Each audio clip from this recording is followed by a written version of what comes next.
said, hush your mouth, keep your head down low. Drink your pain, pay your tax, do what you're told.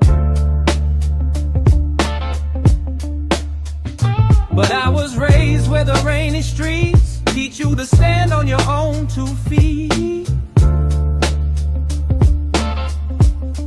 Yeah, from a small town pub to the city lights, I've seen deals in smoke-filled nights. Blue suits talking like they own this land, but they never had mud on their hands. They write the rules from a golden chair while we graft all day just to breathe their air. But there's a fire in this old isle, and I won't let them steal what's mine. I don't bend for the lies they sell. I won't dance to the Westminster Bell. I'll sing true for this tired old nation. No filter, no hesitation. Raise your voice, feel that liberation. This is the Unfiltered Nation.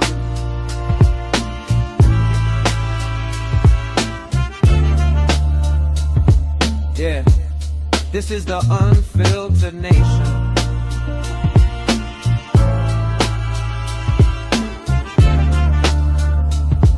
Yeah. We got farms, docks, mills still standing strong. Real folk here who've been right all along. They call us crazy when we say no more, but we carry this country shore to shore.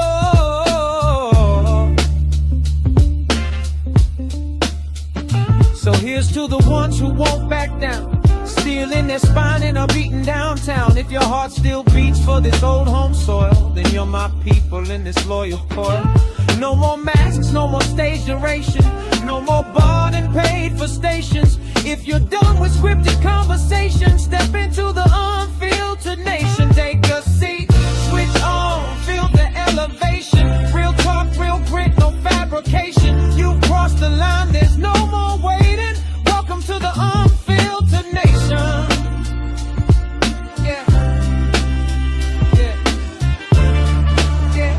See what's going to happen now is the left and all the mainstream medias, they are going to incorrectly call this hate speech.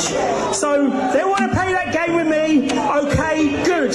I'm going to play it because yes, I hate evil. I hate paedophiles. I hate cowards who trade girls for votes. I hate lies disguised as tolerance. I hate the wolves in the suits, and I hate the silence in power. And if you don't hate these two, then you're part of the problem. So this will be a righteous hate.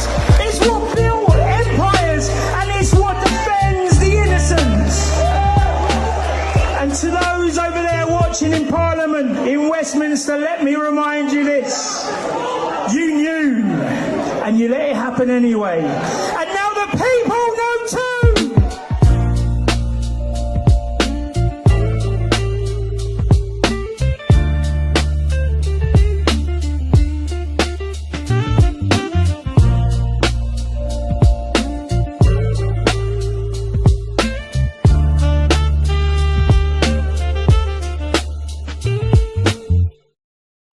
What's going on, people? What's going on? Welcome everyone in the chat. Kirsten, always there. Roy, always here, ready for the stream. But I'm not ready today, to be honest with you, because number one, my camera keeps moving, and it's kind of annoying me. That's a bit better.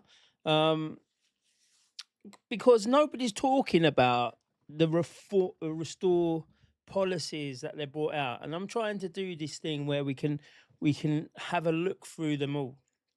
I'm trying to get it on a nice little system, and I've kind of got it done. But the policy, it's boring, to be fair with you.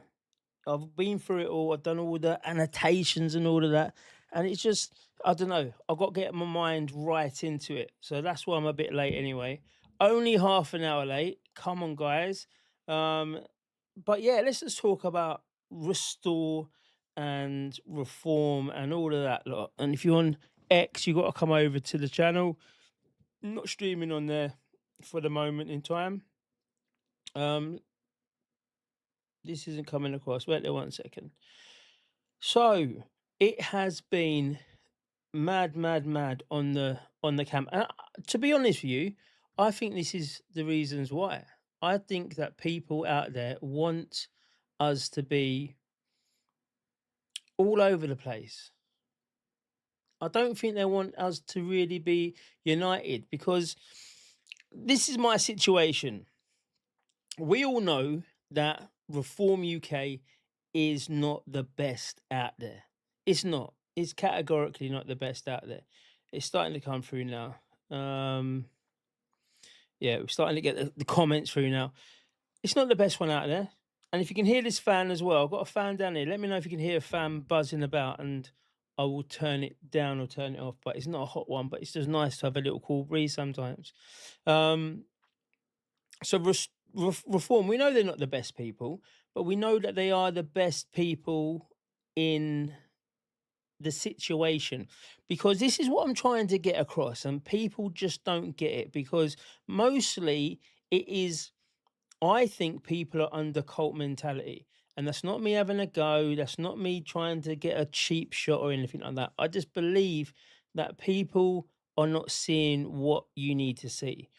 And the idea behind everything is to smash the established parties: Labour, Lib Dem, Green parties, and the Tories, right?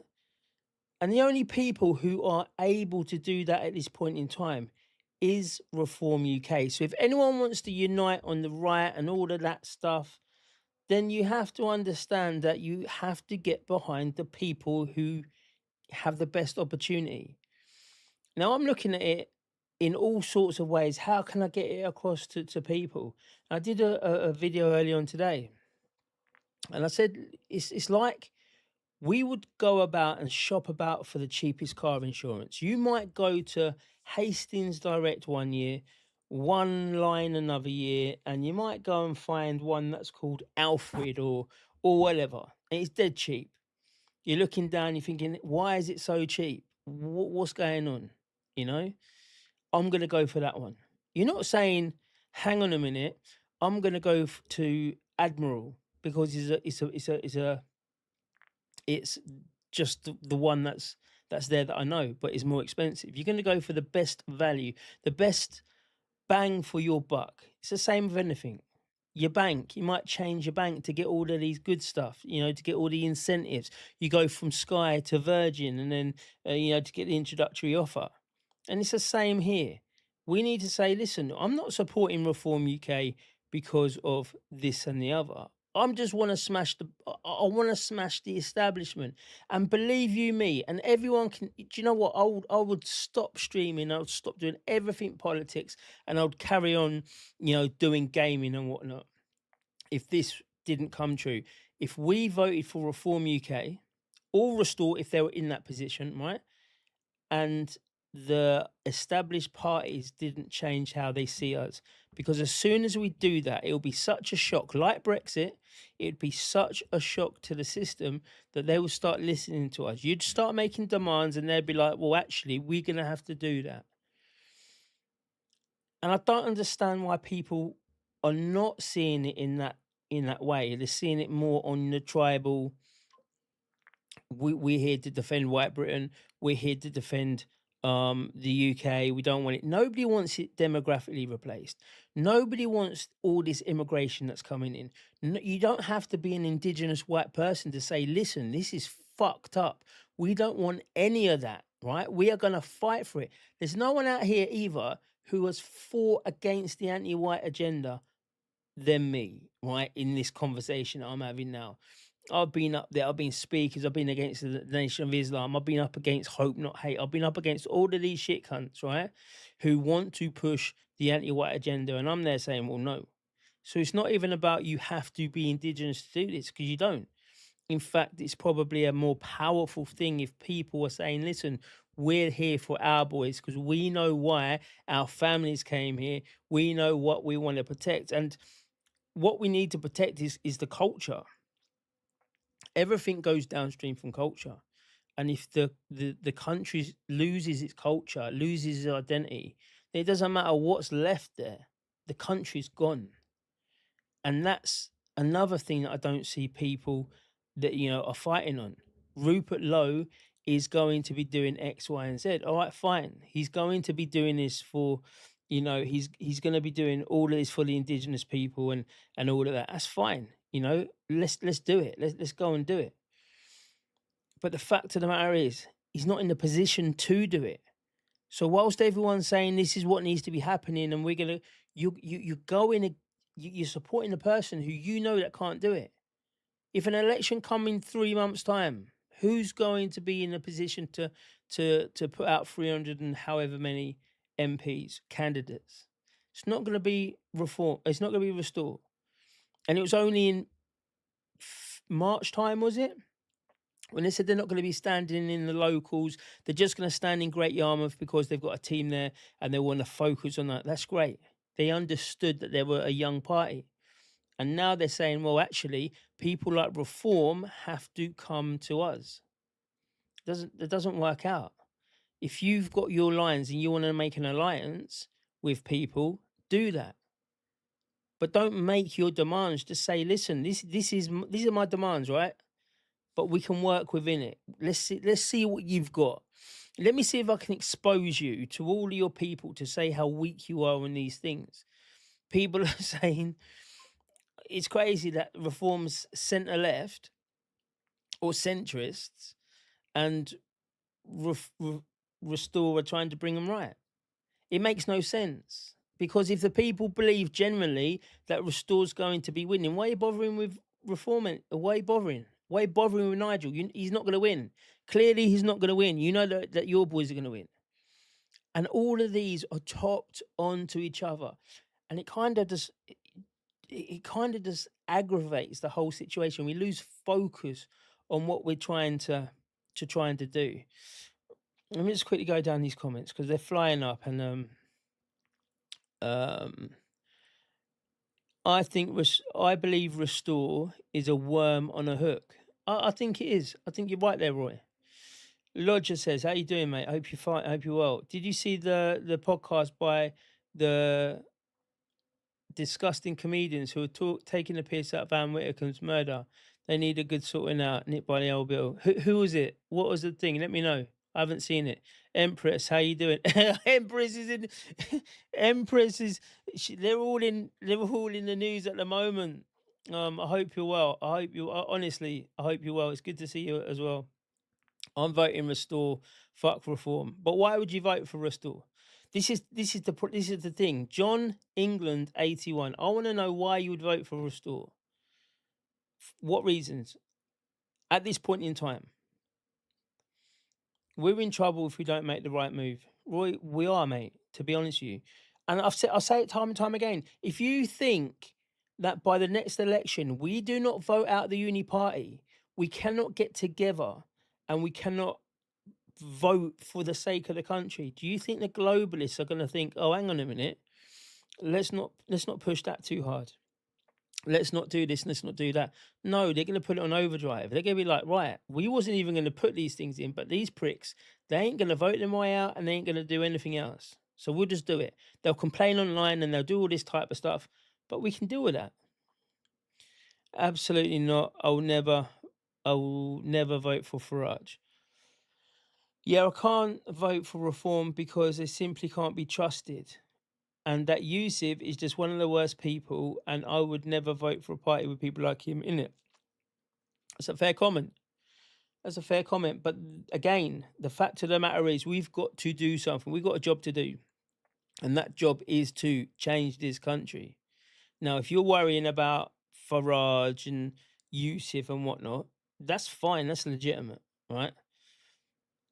But Restore isn't legitimate. And I can say that from now, at this point in time, it's not legitimate, right? From the people who are on the top table, most of them used to be activists. You got to remember that as well. Most people out there are activists, right?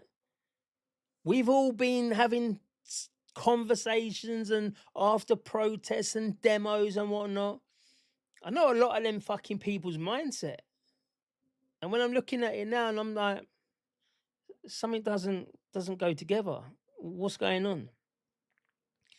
So if they were in a position where, okay, cool, they're getting 10% of the vote, then it's a different situation.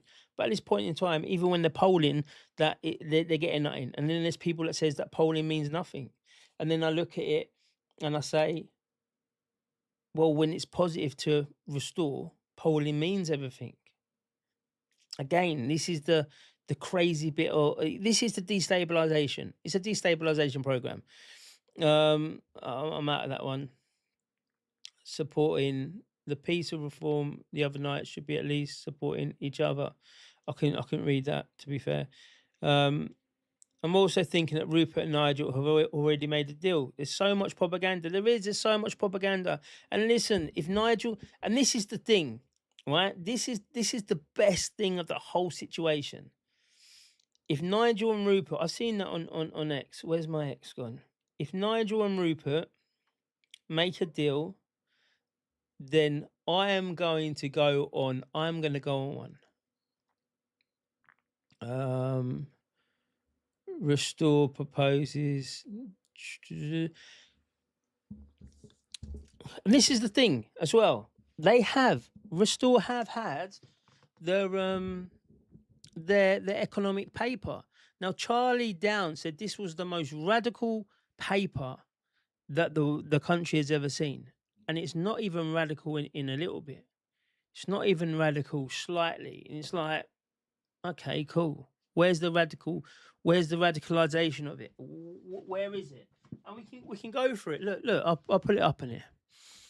I'll show people what we've done. Actually, let's just go to.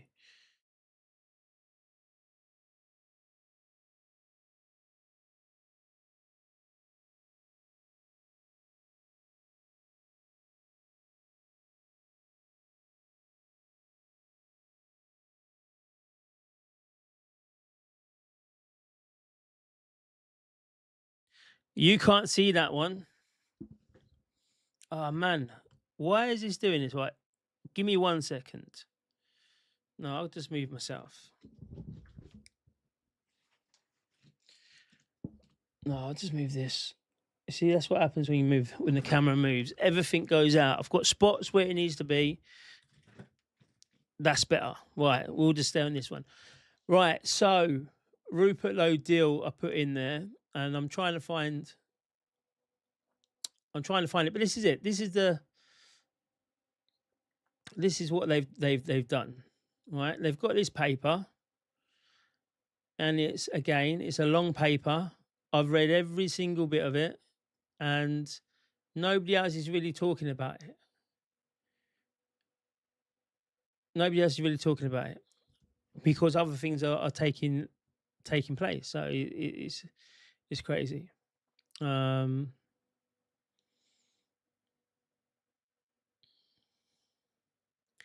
can't see that. But if they anyway, let's just go. I'm trying to find things on the fly. If they've made a deal, then it's going to show the cult-like behavior, because people will then turn around and say, "Oh yeah, it's a great deal. Rupert and Nigel are going to take this country. We're going to take it back, and we're going to do all these types of," and they're going to forget about all the things that they've been saying about restore and reform. Again, that's a big issue. That's a huge issue. If you don't want to vote for restore because you feel that they are too racist and you don't belong on the other, then you don't belong there. On the other hand, reform is pretty much a multicultural party, in my opinion. Again, this is the problem that we're facing, right? If you think this is your country, right? In your head, right? Restore are going to bring it back to where it used to be. You're going to bring it back to the 1970s. You're going to bring it back to when there was a super white majority. And it does need to happen. But how many people out there at the moment in time who are 35, who have no children? How many people out there who are with the Thai girls? They're with the Polish. They're with the Russians. They're with a lot of people who ain't the British girls. How many people out there who are not doing what everyone says that they should be doing. There's a lot of people out there.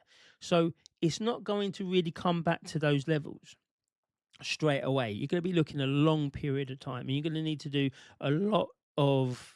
There's going to be a lot of government needs to happen, right? There needs a lot of government interference, but you're looking for a small government, right? And then on the other side of that, and my mind's gone now. My mind is absolutely gone. Yes, throughout history, from the war, let's just say, up until today, there's never been a hard right government. It's not to say that it wouldn't happen now, but it's to say that the Middle Englanders, the people who don't really make themselves known, those people who still go to the voting box, do their vote, and they will never tell a single person who they voted for. These people, they're everywhere, and they're not a radical right. And this is the problem with UKIP that I had. It's good to have this radical right. We need a radical right. But does the voter base support it? And the voter base doesn't. So then you got to say to yourself, well, let's get that middle ground somewhere. Let's try and get some middle ground. And there's no way under this government, any government. Rupert Lowe says it so many times, right? That he's not against people like me.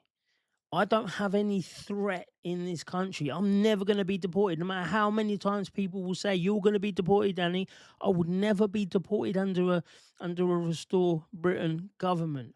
But at the same time, I understand that a majority of people will not vote for a Restore Britain government because they are deemed as a hard right group.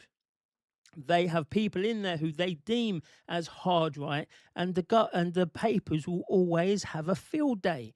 All around elections, they'll come out, they'll say their bits, you'll come out and say, I don't care.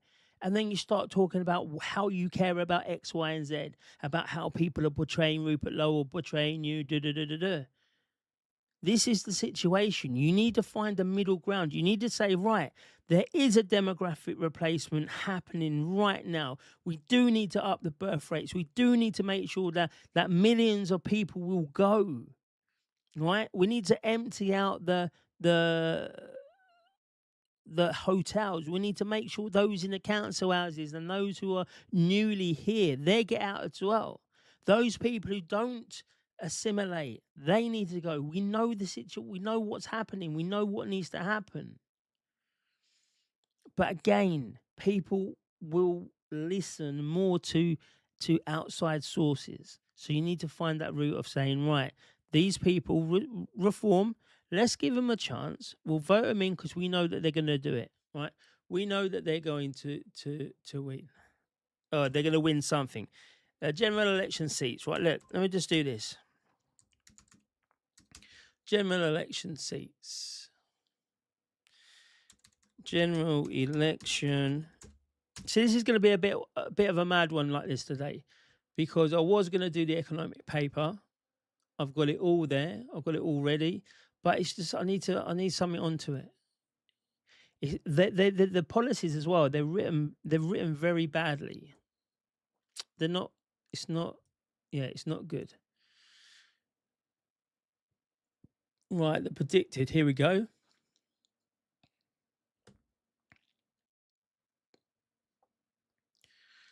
Let's just go in from here so you can see it. So the UK general predictions. Right, this is the predictions right here. So we've got Conservatives. They're predicted to get 132 seats. The current poll of polls predicts what would happen if there was a general election tomorrow. All right, so I'm assuming it's up.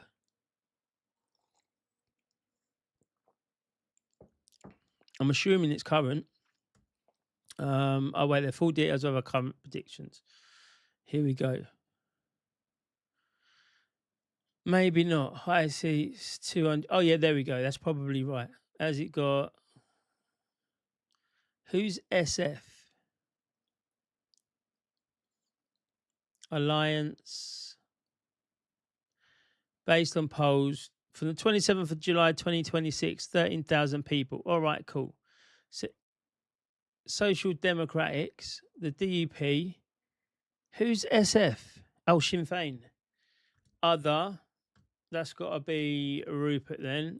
Reform, Conservative. See, and this is as well. This is a bit disingenuous as well because you don't put Restore on there, which they should do because all of these ones are going to get one, unless they don't think he's going to get a seat.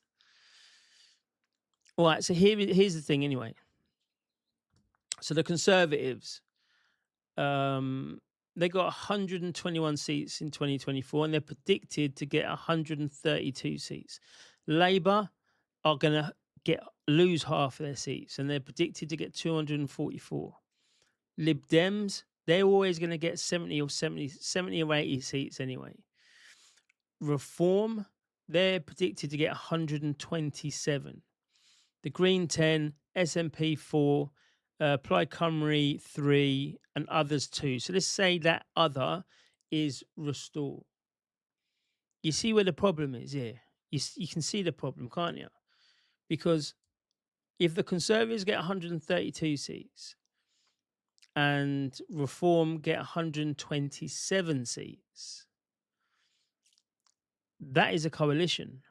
You know, that there is the coalition. How many seats is it to win? I can't remember. But I'm sure 250. I'm sure it's about 250. Not sure. It's going to be close anyway. It's going to be close between them two. And then you can always jump in the two Restore people just to boost it up. But I would say you'd get a majority on Reform Conservative alliance, let's just say. And it's funny that then you hear that they're doing it with Restore, which doesn't make sense either.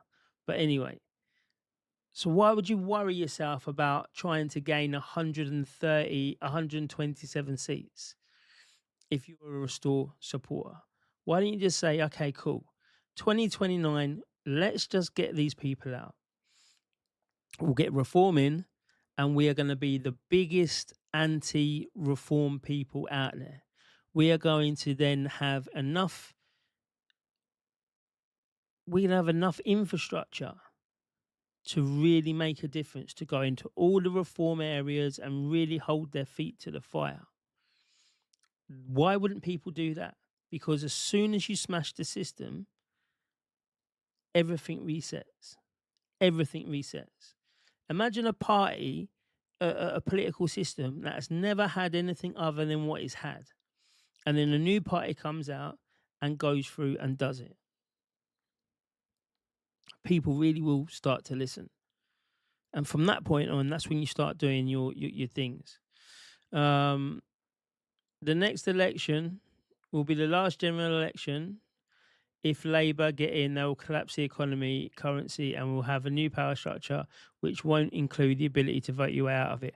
Yeah, that's probably what they will do as well, because they can bring in all the digital ID stuff. They can bring in all the single currency, which would be the CDBCs. The house prices would crash, and people would be like, right, the mortgage rates have gone up. They're doubled now. I can't afford it. I can't afford the rent. I can't afford the mortgage. Plus, I can't sell the house because it's either going to go to migrants or I'm going to lose half the wealth out of it. And then the government will come knocking on the door and say, listen, if you take a government-approved wallet off of us, we will make sure that your house is paid and we'll give you like £10,000 cash just to get you onto the system. But once you get onto that system, like it says, there's going to be all sorts of stuff connected to it. And you've got to do it because your house now relies on that system. That's how they get you. I'll be honest, I'm not 100% with Nigel. Like Danny said, we just need to find some equal ground. I don't know what Kane said. So, yeah, I can't stand Nigel, Mr. Look at Me, Celebrity Jungle Snake. And again, I'm going to keep saying this till I'm blue in my face. What's the other option? Because you can say you don't like Nigel Farage, he's too celebrity endorsed, he's too much for I'm in a jungle, he takes too much bungs off of people. He has, all of this paid to get your what's it called? What's it called? Pay for a video message. All of these types of stuff, right? And then you can just literally say, what is the next thing? What is it?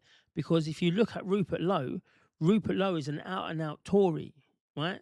So people are saying, oh, yeah, but he's a good type of Tory. He's a 1970s Tory. But what were they saying? What did they say? The Tories say to Elon Musk, to Enoch Powell. What was the rhetoric around the rivers of blood speech? Was it all like, yeah, come on, let's kick him out, let's do this? I don't think it was. Somehow. I think Enoch Powell's name got dragged through mud, and there's not a lot of support. And that's the 1970s type of conservatism that people are talking about. This rot has been in the system for so long. It's unbelievable. So he is an out and out Tory. So if people are all of a sudden, we're anti-Tory, or we're anti the Conservatives, or we're anti this Conservative, we're anti Suella Braverman, that's fine. But there's got to be a middle ground somewhere. You can't just say I hate that and then say, well, I like him and he's the same. It makes no sense. Coalitions on the cards. 326 is needed for a majority. So then that would mean 326. So that would mean 300. And so so we look at this. Oh, yeah, because it's 650, isn't it? Yes. So we're looking at this, right? 326 for a majority. So that means that the right can't win. So that's even more of it. Let's just get it so we're not doing quick maths and getting it all messed up. And then somebody clips it and says, oh, do you know what? This, that, and the other. Right, let's do this quick maths. So we got the Conservatives at 132 seats. This is just projected, right? But these are generally not going to be too far out unless something majorly happens. So that's 259. So we need another. You don't get nothing off of the Libs. You won't get nothing off of Greens. You won't get nothing off of SNP. The DUP, yeah, let's put 5 of that. And let's do the 2 of Restore. For God's sake. 132 plus 127 plus 3 plus 2. 264. So there you go. So by this standards, 264 is probably the best that we're going to get. Now, if we look at the other ones, we look at Labour.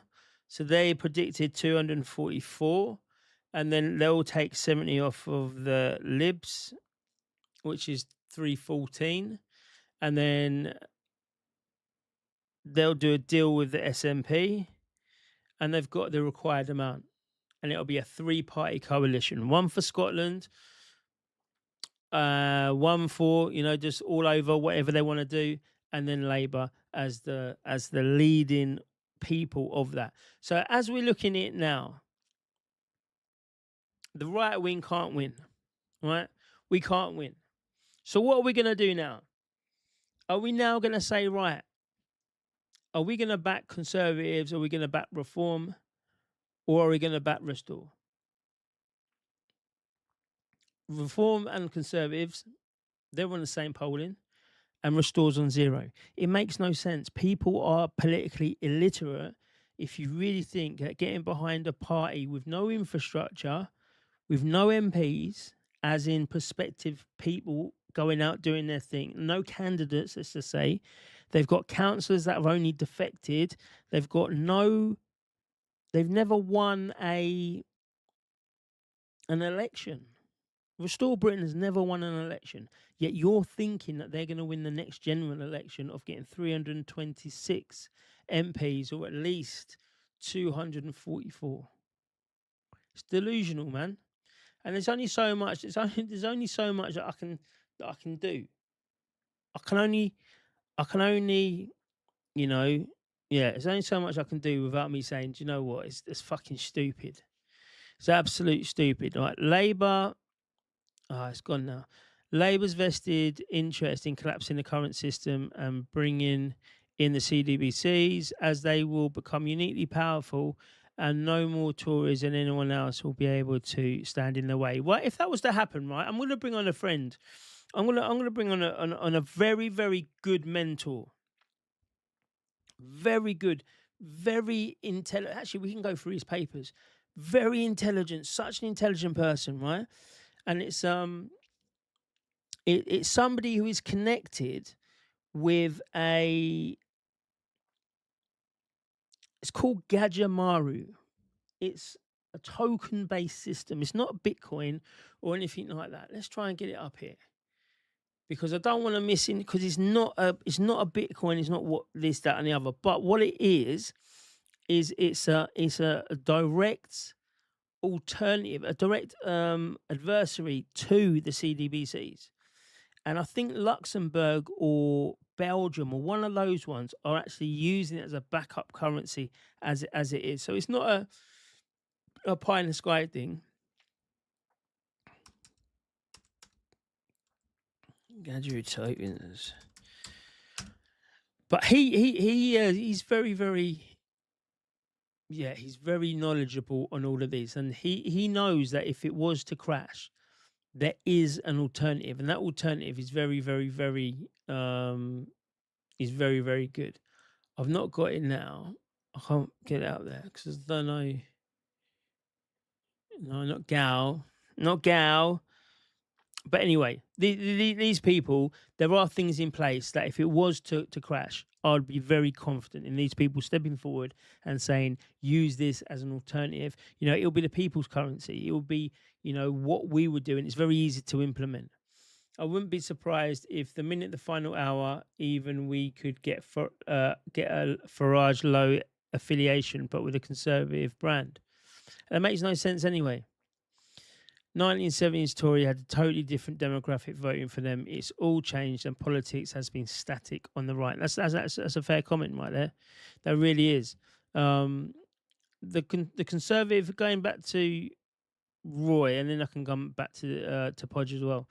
The conservative brand is not something that is the only way it'd work is with Nigel and probably Kemi or whatever, right? Because then you could use a bit of power against them. If you got two Tories there on the top table, it's never going to work. It is never ever going to work. And we have been static on the right. And this is one of the biggest problems that we have had over decades upon decades. You know, good times make weak men and all that. We've had very good times. We have very good times that no one really cared. No one cared, right? I was 15 years old. 15 years old when Tony Blair came into power. I don't know. I couldn't even vote. I don't know about this stuff. I'm relying on other people. I'm relying on now the boomers now who are saying, oh, no, it all happened from Tony Blair. And I'm looking, I'm thinking, why didn't you do nothing? And then I'm looking down at the people now who are 15 years old and 16, and I'm thinking these people are going to be looking at us the same way as I'm looking at them, but they're going to be more politically involved. Nothing happened during the Blair era. Nothing. It only started happening on the right is COVID. That's it. Burnham's bounce has dipped already and will continue to dip. Trust me, don't panic. I'm not panicking, you know, Burnham, but Burnham's very good. Again, Tony Blair. The only reason Tony Blair got what he got is because he gives so much things away. And do you think now, I've seen so many people that have been talking. Who was the last person that was talking about this? I think it might have been Nick Tenconi, brother Nick, on Paul Thorpe's podcast. saying about Burnham's actually, if he does what he has to do for, getting people out of it, getting the illegals out of it and all that, then he's going to do a good job. And this is the problem. This is the snake, the snake oil salesman. Burnham can easily deport half of the illegals that have come here, put a stronger border out there, and give a lot of things to people. Give give you NHS. How did Tony Blair remove the NHS wait list? Slashed it. All gone down. He did PFIs, right? PFIs is private fucking consultation. So he was selling it to the private sector. He was selling the NHS stuff. And what the private sector were doing was like, right, we'll have some of this. But what we're going to do is we're going to look down the list and we're going to say, right, we're going to cherry pick these people. So that's a complex operation. We don't want that one. But cataracts and these ones, we'll take 5 of them ones. And what's this one? That's quite easy. We'll take 10 of them ones. But oh no, that's a difficult, complex one. We'll leave it to you. So what the private people were doing was to make as much money as they could, as quick as they could. They were sieving it out. So then the NHS had all of these complex, long-ass operations, 10, 15-hour operations, and it wasn't moving that side of it, but the other side was. So when you're looking at it was moving, heavily. So when you look at the stats, it looked like the NHS waiting list was just dropping down, but they weren't. They were just selling it off. The car park prices, they're saying, oh, the car parks are so expensive. What we're going to do as a government is we're going to reduce the car park pricing. Okay, how are you going to do that? Because these people who own the car parks, they're the ones that Tony Blair, again, more PFIs, he sold off, and they said, we'll build you a wing of a hospital, no problem. We'll do it at cost. We'll do it so cheap, and it'll be beautiful. But we want the car park. We want the car park for the next 10, 15 years. We want all the revenue. So that's what they're doing. It's like the QE2 bridge. That goes to EDF. That was supposed to be only until it's paid off. Until the bridge is paid for itself, we are not going to be, we're going to be charging people.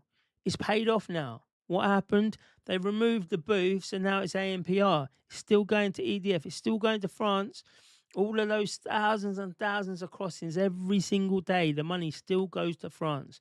This is the problem that we have. And that is what Andy Burnham will do. He will give the right as much as it wants because it knows it's fickle. It knows it probably will vote for him. If he makes your life a little bit easier, if he puts a little bit more money in your pocket, if you can get to see a dentist, you're going to say, do you know what? He ain't too bad. But no one's going to be talking about who's paying for this. How are you going to pay for it? When we're all in our pension age, we're going to have people like Rupert Lowe saying, well, the triple lock's got to go. But they're going to be like, yo, we can't even afford to pay you a state pension. There's no money left. You should have done something when Burnham was fucking raping the country. But you didn't because you was fighting over a party who even still now isn't a mainstream party. Absolute crazy. We got to get priorities right. We literally have got to get the priorities right. And Sooty Cat says the Tories are complete scum and totally fucked this country up by letting in thousands upon thousands with the Boris wave. It's not even just the Boris wave. We're all talking about the Boris wave because somebody told you to talk about the Boris wave. What about all the waves before that? What about the Alvida saying pet wave? When they're coming on the back of the lorries, when there's a very, very good fucking market of bringing people in like Harman fucking Kapoor on the back of a lorry because there was no fucking checks. What about those waves? This has been going on for so long and people are just saying, well, it's just Boris, it's just this. Yes, they've all fucked this country up, but we've got to shoot our shots correctly. And we've got to understand that it was not just one short period of time. This has been going on for a long time. And the illegals, right? 50, 60,000 of them are coming across on a boat. Well, whatever. How many are coming across on the lorries? How many legally are coming across and they're going into them chicken shops and they're going into the care workings and they're going into all sorts of places for 5 years before they can get an indefinite leave to remain and then they can go and get a passport? That's more of a scandal. That's in the near millions versus 50, 60, 70,000. But because we can see the 60, 70,000 and they put him up into hotels and they make sure it's very fucking visible for everyone, that's what we're focused on. I remember the 1970s blackouts under Harold Wilson's Labour, done the usual and left the country skint. That's why Thatcher came in and started privatising to bring in some money. It had to be done. I'm not saying that it didn't have to be done. It very much did. We've had to do a lot of stuff to keep this country running how it is. We should be proud of that as well. Because if you look at all the times that politicians and people like that have fucked us over, and we've come back each and every time, we've come back stronger. Yeah, it's crazy, but it is. All these people are responsible for what's going on now, and fighting again. It's endless bullshit fighting. It's bread and circuses, man. Fuck it. Is there a UFC? Let's just do a UFC fight in Trafalgar Square, and everyone will be fucking happy. No one will give a shit anymore. Revolution, anyone, is there an alternative? It's not even a revolution style. No one will do a revolution, even if it was the only way forward. People wouldn't do it. Illegal migrant crisis in an international gambit sponsored by money laundering, human trafficking operation, sponsored by the globalists as well. People get very, very rich over it. People who are supporting things like APAC, not APAC, what's the USAID, and what's our one? UN Food Bank or something like that. All of these ones as well. They need it. Everyone needs it to happen for them to get their little piece of the program. Prove me wrong. You can't, because it is. That's what it is. It's gone back for many, many years. We've known about it, and the operation is nothing less than human trafficking, because you're moving thousands of people from one place to another, and a lot of them probably will just be like, oh, we were told that this would be a better life. What does Africans know about the UK? How would they know about the UK? How would they know about Liverpool and Manchester? How? Somebody's told them. Somebody's put that information into their heads. 3.5 million Boris wave. Danny's on fire tonight. Blair made us a target. Blair made us a target. Now we have to defend. We still. How many years ago was that he's done that? And he's still going about. He's still going about, right? He's in the Middle East UN, whatever it is with Trump, right? He's still about. We still got the Tony Blair Institute. We still got Ewan Blair, who is doing all the digital ID. We've still got all the people now, because we've got to have a identity checks. We've got all of these people who are part of it, who are all part of these institutions. Bill and Melinda Gates Institution, Soros Open Source Institution, all of these ones. This is the right shots we've got to go to. You've just blown my theory apart, and absolutely correct. Do you know what? I can't even remember half the stuff I've been saying tonight, to be fair. But if it's blown apart, then it's good. It's good. It didn't manage under pressure. It wasn't a diamond, right? There were more Europeans coming over here in the early 2000s than what Bojo let in. But we stopped that, didn't we?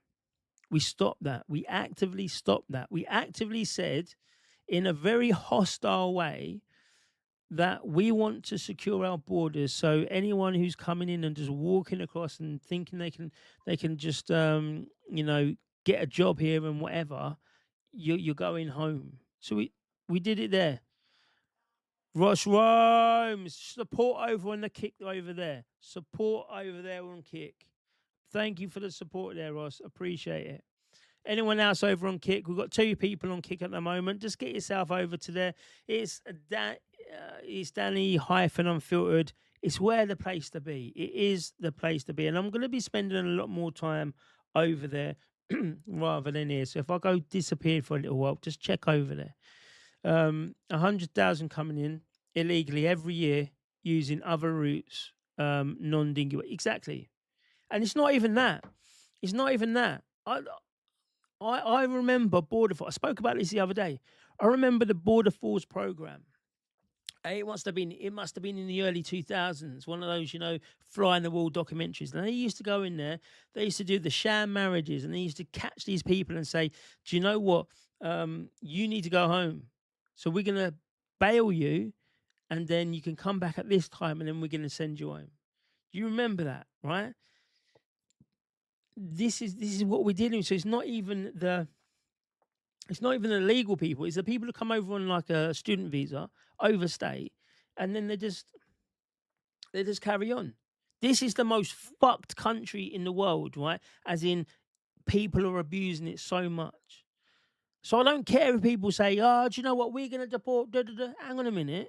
Where did these kahunas come from? Do you know what I mean? Where was you in Black Lives Matter? Where was you in COVID? Where was you during the Tony Blair period of time? Where was you when Theresa May said this is going to be I'm going to make this a hostile country. It's going to be the immigrants are going to understand that they live in a hostile environment. That was Theresa May. What did she do? Fuck all.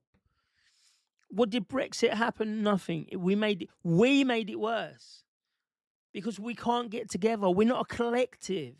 You see the difference between the left, yeah? And I look at the left now and I'm like thinking to myself, do you know what? I'm an activist. I'm not a podcaster. I'm not a documentary maker. I'm somebody who can go out there and stand on my spot and try to change minds, no matter who it is, no matter what it is. If I believe in it, that's what I do, right? And that's what the Labour activists and the left activists, they've got thousands of them. And they all come together. They might have different things. You go to one side, you go through the left rally, you go to one side, Free Palestine. You're going on to another side, it's smash the far right. You go to another side, it's, stop the animal testing and whatnot. You go on the other side where it's fox hunting, right? They've all got their individual badges and banisters and all of that shit, posters. They're all doing you got the communists coming through doing their fucking chants.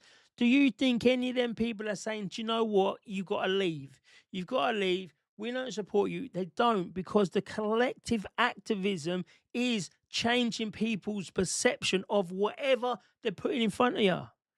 They want the government to know there's 500,000 people walking around London.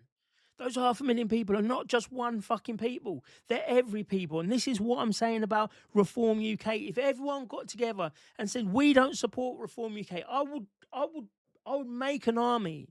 And I'd make sure that army is under a banner of we don't support Reform UK, but we are voting it because we want to get the others out. That is the most powerful message anyone can do in the UK between 2026 and 2030. Prove me wrong. Prove me there's a more powerful message. Is Millions Must Go more powerful than we don't support Reform UK, but we're going to vote them in to get you lot out? Imagine that. Imagine the Nudge Unit. Imagine MI5. Imagine all the people who are connected to globalists and all of these people. I think they'll stop an election. I think that they will create another pandemic so there could not be an election, and we would know that we've won.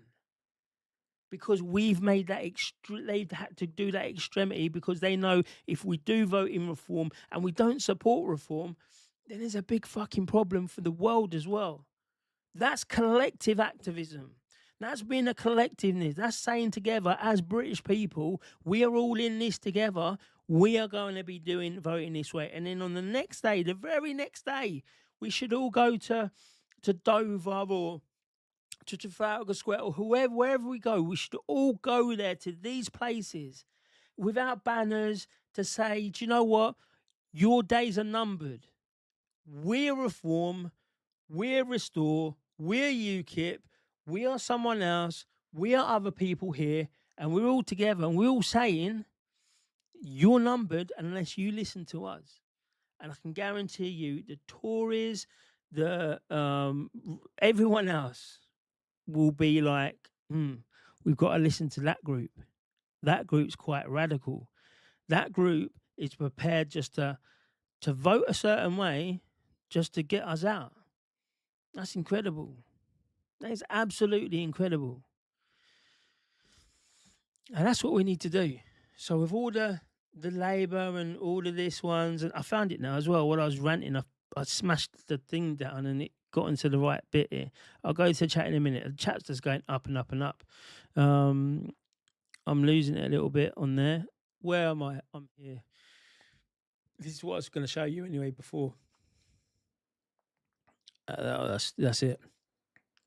Breaking news, chatter from within reform circles suggests that Lowe and Nigel Farage are in private talks about uniting the right. How would that go, though, guys? How would that go?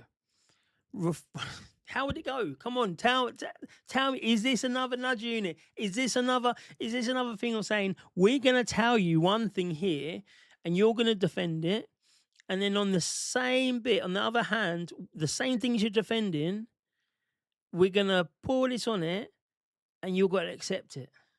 So you're going to say, yeah, this is my red lines. And then they make a deal and they say, well, the red lines are now turned into orange lines. How can people defend that?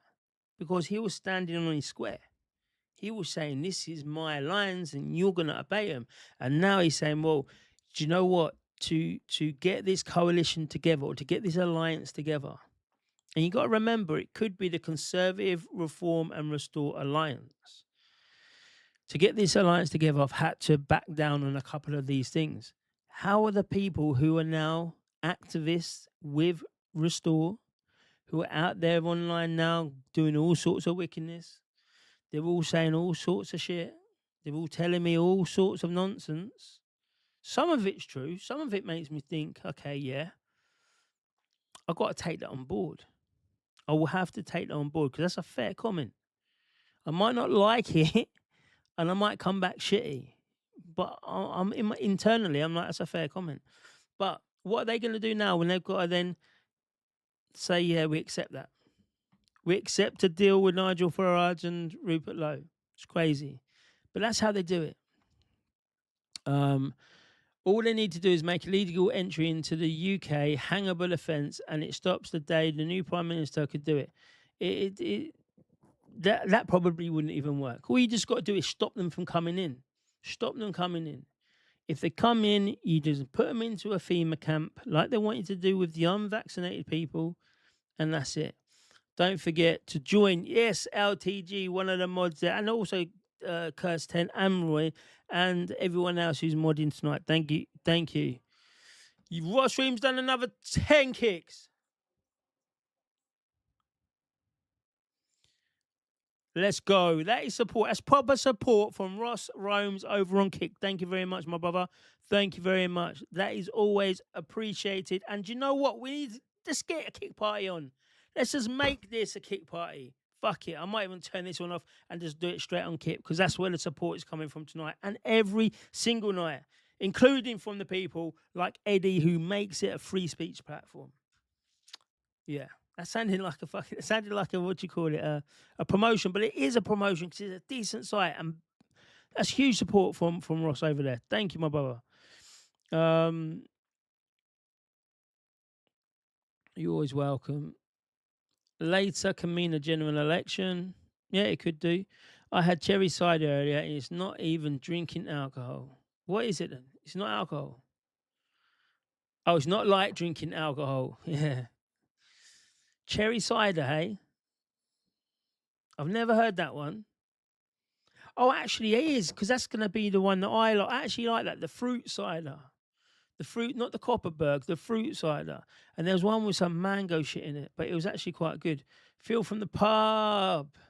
I cannot get on board with anyone seeking to bring back capital punishment. And that's a problem as well. Right, that's a huge problem. Me, myself, I've got my opinion, which I believe for things like Axel Rudy Cabana and things where it's a clean cut and, you know, it is there, then that is open shut case. But when I've been looking into capital punishment, and I've been looking into what it was Wayne Broadhurst. Just going to go on a bit of a detailed way. I've got all of these things, like all of these spreadsheets and all of that I do say, you know, when I do the streams and I don't bother coming on, I have them already. And then I'm just like, I don't know. It interests me, but does it interest anyone else? Because I'm a very strange character like that. But anyway, so Wayne Broadhurst. So I was looking into the death penalty, and this what's it called? Diminished responsibility. It only came in because of the death penalty, but it didn't get removed when the death penalty was removed. So it was kind of like this. It was kind of like diminished responsibility, so it's manslaughter. It's kind of like you're going to get hanged. They've come in and said, well, actually, he's a little bit mental. What we need to do is not hang him. We can bring him in this diminished responsibility, but then keep him in jail for the rest of his natural life. But we've got to kind of, because of all the human rights and all that, we can't just kill people because they're mental and they kill people, which I've got an opinion that, if you kill someone, then you should have that in the back of your mind of the worst thing can happen to you, of course. And the more horrific it is, the higher up that death penalty ladder it goes. So then that's what it was. So they brought in diminished responsibility. And that's the problem that a lot of people have, is when you see that years later the person was executed and he actually didn't do the crime. Now I think the crimes are they're much more sophisticated, as clean cut, whether or not it can happen. We know that Tyler Robinson did not kill Charlie Kirk, no matter what anyone says on that, or on the American MAGA influencer circuit. No matter what they say on there, we categorically know there are too many inconsistencies from the car, from the people who were in the car, which it wasn't Tyler Robinson on his own, from the 3 different people walking around the campus, from the 7 minutes cut out of the security footage of the actual getting to the murder point. All of these things were wrong. And even more now on Tyler Robinson. I'm going all over the place. Tyler Robinson, he is now in protective custody. So I'm going to say it now. He's going to get Epsteined 100% because there's too many inconsistencies. So we can tell if you've done it or not. So I feel that capital punishment should be back up there, and especially in a time now when we're not in a high trust society and a lot of mad shit happens. You can't do what you did to them girls in Southport and be in prison for the rest of your natural life. I'm sorry, you can't do it. That's in my opinion. City Cat says, I go on Tommy's marches, but it's not always possible, being as I have 2 young children. This is my problem, man. We fight harder because we've got the kids. And then it prevents us from doing so much because we've got the kids. It's crazy. I want to go to Sweater, to be fair. I've got the kids at summer holiday, innit? Drugs play a huge problem in reoffending. Yeah, some do. If they change that around a bit, maybe you wouldn't reoffend. Same name, but we're just lurking there. Very rarely, though. Lieutenant General, this is LTG. Follow everyone, just follow back and do all of that type of stuff, so we can all grow our kick streamers and our kick people. And there'll be one time when we're going to say we're not going to be on here, because we know the BBC's taken control of YouTube. We know the European Union has taken control of YouTube, and it means that streamers like us and conversations that we have will not be heard. It just won't be heard. So that's why we need to go into these other places where our conversations are going to be done. But I'm a firm believer in supporting the people at the start. So we support them now. We go on the kick. We all get our stuff there now. Once you need to do it, they might even just say, well, you're going to have to start paying to like an Elon Musk thing. You're going to pay to get onto Twitter. So let's get in there early. And let's get in early. Suity Cat, it's not easy when you have a family responsibilities. However, the fact you attended one of Tommy's presentations is fucking amazing. It is. It really is, And I can't wait for the time when I can bring mine to these things. And I will do. Mine's rich. You know what, right? I've taught them very, very well to question, right? I've taught them too well. Because now it's not just everything's a question. Like the authority is questioned. Do this, do that. But why? All right, cool. I'll tell you why. Mm, I don't think that's. I think it's a bit excessive, right? So you got a 5-year-old, a 6-year-old. That uses the word excessive, and what was it like? Exaggerated, and all these worked up words. You're doing well. Well, I do anyway, because I don't even use them words. Please remember to subscribe all the way from Streamlabs. Death penalty is a deterrent and stops many murders. It also saves lives. I think it does. To be honest, I think it does. But that's what the referendum would be for. But who did the referendum? It was brother Nick Tenconi. Was you at Telford? Do you know? I saw the video at Telford. Telford won. We've come so far from there. We really have. It was at Epping last year. Did you guys did you guys see some Substack article? Whose Substack was it? Sub to everyone, make sure that you get the patriotic news. It is, because it may not be claiming that. Yeah, sorry, I'm going ahead of myself again. It is.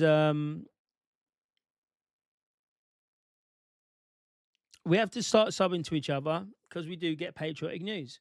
So Band again, if he's got a Substack, or Cole Holmes, sign up to it, look at it, because the information that people give, it's so important. It's not the information that I do, and I do it all the time. As much as I can, I look at other people's, Substack, X accounts and all that, and try and get a vibe of it.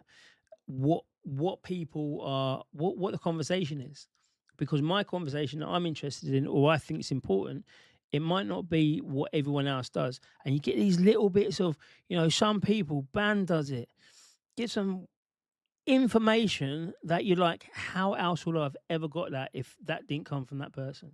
It's crazy, and that's what I like about it. They're claiming that the real figure of victims of the grooming gangs is not 250,000.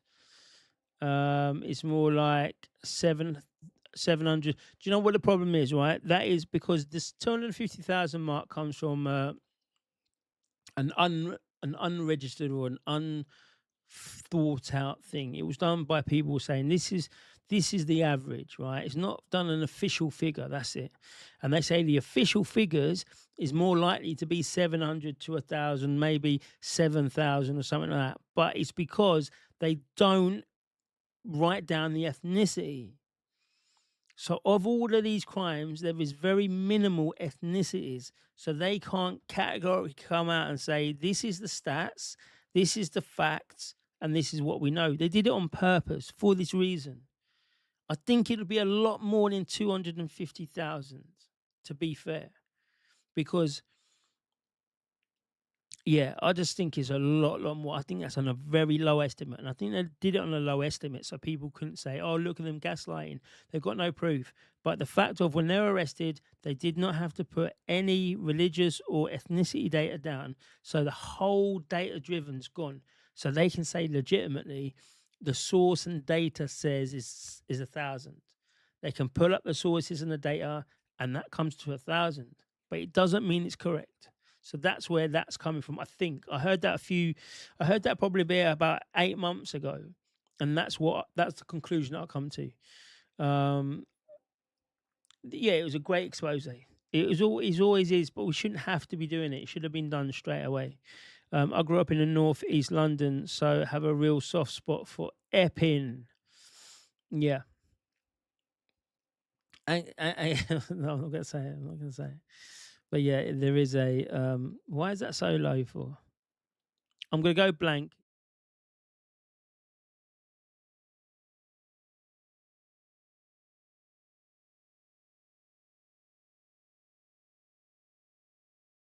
Wait there. I'm gonna come back. I'm blank for a second.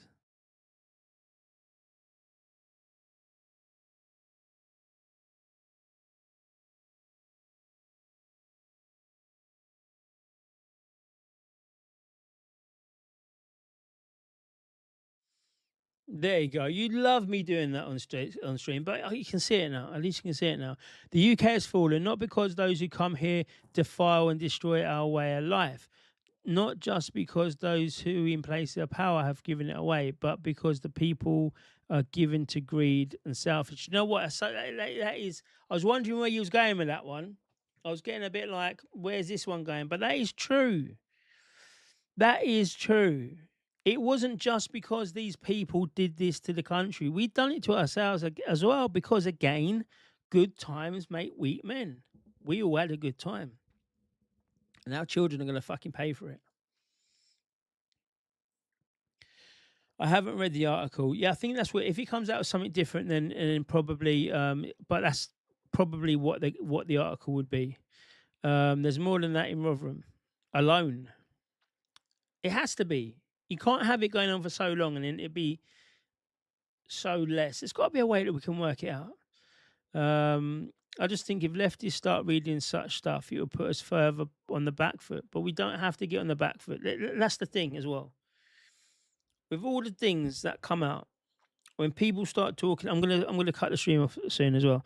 With all the people coming and talking about how we're going to be deporting these people and how, you know, we're going to have indigenous stuff, the left has used that as that's just textbook racism. Look at what they said about Rupert Lowe in the Telegraph.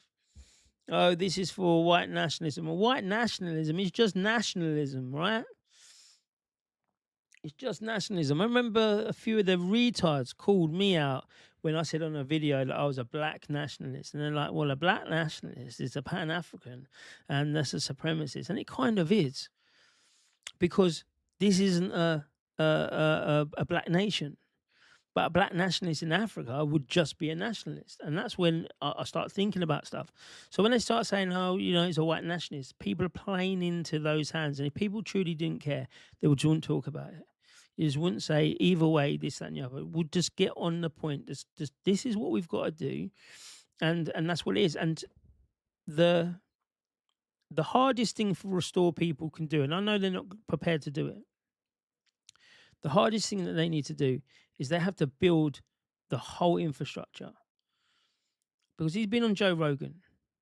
He's been spoken about by Tommy multiple occasions.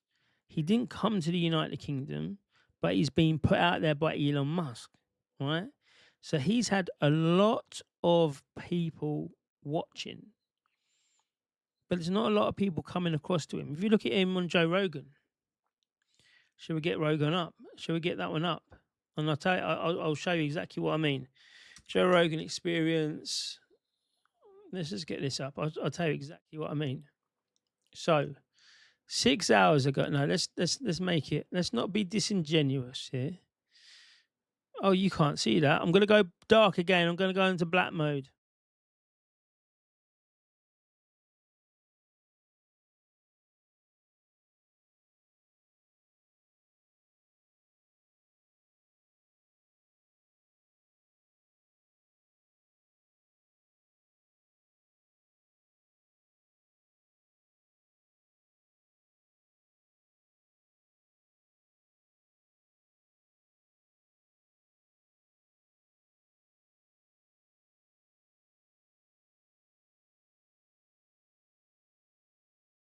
And I'm back.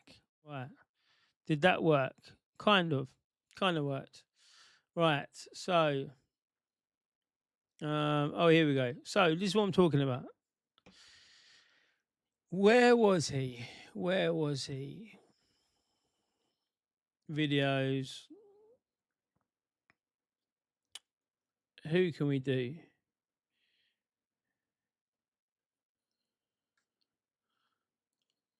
Right. Who can we do? Who's going to be a similar one? Mr. Beast, no, he's got 1.6 million pound views. Here we go. Rupert Lowe, 2.7 million views 4 weeks ago. And then Ali Sadiq, that's actually going to be Tony Hinchcliffe. I know that face from somewhere. 1 month ago, 4 weeks ago, that's about the same. So this is about the same, right? Joe Rogan Podcast, check it out. The If Joe you hear Rogan feedback, Experience. let me know. Train by day, Joe Rogan Podcast by night. The money in the first place, like did we do something to them? Do we owe them money? No? Right. Okay, we're just being nice? Are you sure we're just being nice? Is there anybody profiting off of us being nice? Because usually just being nice for no reason and just giving tax money away for no reason, I don't think they do that. I don't think that's real. I used to think that was real. I used to think that charity was real. And now I look at it, I go, oh, no. This is a giant... Sorry, just look at the way he's talking, right? And I've never seen this one. Yeah, I don't know what he's going to say. I don't know what it's going to be. But look how his composure is, how he talks, how openly he talks, right? scam that's wrapped up in virtue. It's wrapped up in a nice cozy blanket of being kind and compassionate and virtuous and doing good things for people all around the world. I think a lot of people get involved in those things because that's what they think. We're going to do good things around the world. They're good people. I really believe that. And then they find out how it really works. And then they get stuck in that system, and then they're making their way up their, air quotes, corporate ladder. That's crazy. Crazy, right? This is what we're talking about. This is literally what we're talking about. A random stream, a random Joe Rogan, and this is what he's talking about. To the point where some of them are making $1 million a year. And you're like, what is this? Yeah. What is this? This is a business. This isn't really charity. Most of the money is going to your employees and your overhead. And why do you have such a big building? Like, what are you doing? Right. How come you're not just funneling the money to these people? Exactly. Like the LA Fire Aid. Yeah. Great example. Spencer Pratt told me, what number did he say of nonprofits got that money? So over $100 million gets raised. I don't know the exact total. All of it goes to these different nonprofits. I think he said 200 different nonprofits got the money. Yeah. So, and then what happens to that? Well, they just pay their employees. They pay overhead. They pay their rent on fucking nice office on wherever they live. Mm-hmm. Fuck, man. It's so disheartening because so that's what all that stuff is. And it's also, if you listen to when Mike Benz... Oh, it's his money here. His secret job. So he comes up with this truth serum, and I've noticed that it makes me like weirdly very honest. So one time when I was in the dental office, the guy's doing whatever, and I'm jacked on laughing gas because it's not really, you're not really like cracking up. You're just like in heaven, and you're like, it's kind of smiling ear to ear.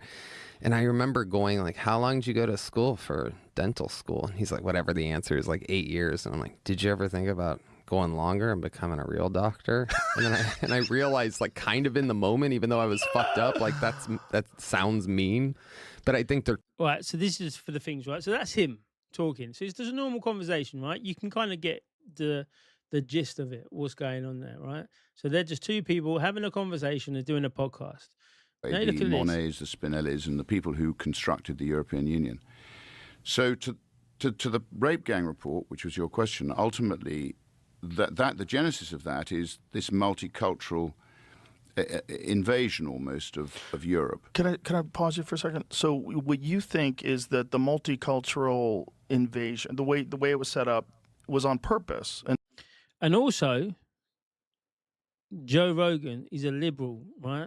He's very, very liberal. He might come across like a right winger in that sometimes, but he's very, very liberal. So he doesn't like race-based politics that much. It was on purpose to sort of diminish the idea of nationalism. Yes, I think that. Well, so this was like a long plan. So this was something that they must have had to sit down and like, who would be involved in this sort of a discussion where you would be willing to diminish patriotism, diminish this idea that Britain by itself is exceptional and the people are exceptional.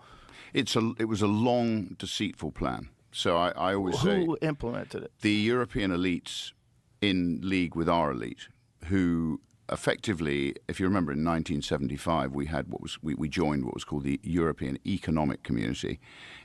And you see that, right? So this is just so I want to go to what's going on in the chat as well. It's quite important because I was talking about this earlier on. But just to finish this bit off here, Rupert Lowe, okay, he's had 2.7 million people have watched that. And he's not really had many people subscribing or coming onto the party, or they've not said they've got a huge wave or anything like that. It's because he talks as very much like, like an elite, a politician. It doesn't translate as much as the other guy. He's talking about how he's a doctor and he's getting jacked off a laughing gas. This is what the podcast scene would be, for somebody like him. Like Trump, when he come across on the podcast scene, he came across and he was relaxed. he came across like he could have been one of the lads. You know, you watch it because you don't know what's going to happen. Rupert Lowe doesn't have that pull. So the people who are supporting Restore now, their biggest problem that you're going to have is you're starting from scratch. You got to get the infrastructure ready. You got to get the personalities ready. The only other personality you've got there is Charlie Downs, who talks in the 3-word, so you don't really understand what he's going to be saying, and it sounds very much like it's disingenuous, right? That's how he's talking, and it doesn't translate across as well. You've got Cole Benjamin, the whitest black man on the right wing, who comes across very disingenuous as well. These people are not ones that can connect to everyone.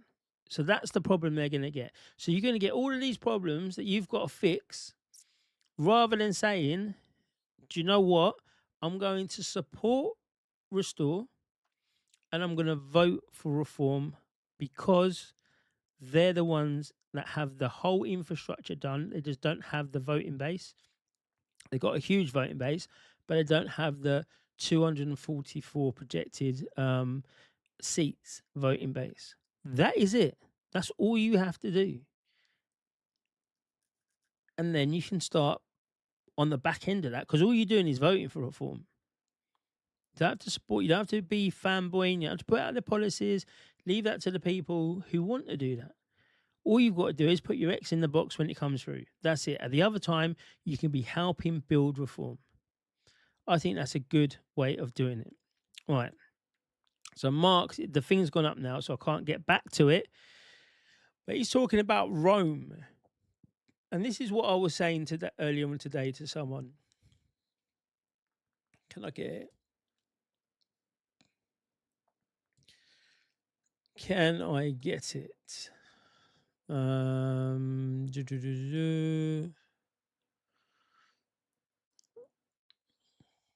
me just double check, see if I can get. Because I don't really want to go through it that much, because I think. Here we go. Here we go. And you know what? The person I'm having the to do with, it's just a conversation. So there's no point going on or whatever, having incoming or anything like that, because it's not about that. It's about a conversation. I actually enjoy this conversation. So I enjoy it. So the guy says here, sorry you don't like facts, but the indigenous population endangered by the influx of immigrants from hostile alien cultures is denoted by skin colour. Actually, let's get to the start bit. This is what I said to this against it. Let's start right from the beginning, and you can tell me if what I'm saying is wrong, because obviously actually I respect you lot more than half these people on here. This so-called olive branch offered in this video a couple of days ago by your leader Rupert Lowe to Nigel Farage in a 12-minute public video posted online, was it actually a genuine bid to try and sort of form a rapprochement, or, as many people are saying, was it rather poisoned? And if he'd really wanted to basically try and do a deal, he'd have done this behind the scenes privately? It was absolutely a genuine offer, Julia, and the reason that we did it in public in the way that we did was big up because we Lisa felt D, the need big up for DJ transparency Hertz, in these negotiations. Because, well. to be frank, And there is MDAL bad blood 1716 between the two parties involved, and we felt that it was best for both our own members, Reform members, and indeed the general public to see these negotiations play out in full in public, because the 5 principles that we have offered Reform, the 5 principles around which we believe the patriotic parties of the right in Britain should be organised, are the bare minimum for restoring Britain. And I noticed, by the way, that yourself and others in the mainstream media have actually routinely failed to mention all 5 of our policy. I must have mentioned them about 5 times on air yesterday. Well, many of your colleagues have routinely failed to mention one of the most important. See, that's the first bit here on this conversation I didn't like. The victimhood. You didn't do this to us. You didn't. People like you and your mainstream media, but it didn't land, because she said, "Well, I've spoken about it." Oh, the other people. I would say the most important one, which is demographic security for the white British people. We're going to become a minority in this country within the next 40 years. Right, so that's that one, yeah? So this is where this conversation is. It's on the white indigenous people who are going to become a minority by 2063, I think they're saying now. It changes a lot, right? And then listen. Present demographic trends. In 2024, only 54% of live births were to white British mothers. This is an existential threat to our nation. Again, a lot of them ones is because males are going with Thai girls or Russians or Ukrainians or any type of Eastern European. It's happening a lot. So that's half of the story. The other half of the story is there is overbreeding within all the other ethnic minority groupings, which also needs to be stopped. And Reform have always denied this. Why? No. Let me give you a bit more detail around why I'm saying why. I think an awful lot of people in this country, of actually of all skin colours, share a concern about the major demographic changes in this country in terms of people coming from other countries, not speaking our language, not sharing our values of adherence to the law, and integrating, etc., etc. However, That's a fair comment there, because we are all fighting this. It's not I'm trying to tell people it's not a demographic only fight, because there are many people who of all races and spaces and whatever are understanding the situation and are prepared to fight and are fighting it every single day. But Julia goes on a mad one for some reason. I don't think that's got anything to do with anyone's skin colour. So why is that a threat to our country? White British is a census classification. Yes, I'm not disputing that. And then that's what he says there. And this is the thing that annoyed me. Because at the start he's saying about white indigenous people. And then there's a slightest pushback. And then he says that white is a census. Right, so now he's taking it away from it's an ethnicity, it's a culture. Now it's a thing on a census. Trying to think you got a point, you got a point score. No, you should say no. It's not. You shouldn't even put the census. This is what the situation is. Yeah, so I'm not talking about skin color. I'm not talking about skin color, but you're talking about the white indigenous people. A census classification that includes. You are talking about English, skin color. Scottish, White. Welsh, The and word Irish. white. It's a bit of a clue there. Yes, well, I mean, it's a descriptive category used. There is an ethnicity that is, English, white, British, white. Yes, I get that, and going back many centuries, we are, and have been always until about 20 years ago, almost entirely a white nation. I get that. Why is there being fewer births to white British as opposed to, say, black British or brown British people? Why is that a threat to our country? Well, I think you've just answered. See, she's gone mad on that one. That one there, she lost the conversation. It's like, are you stupid, Julia?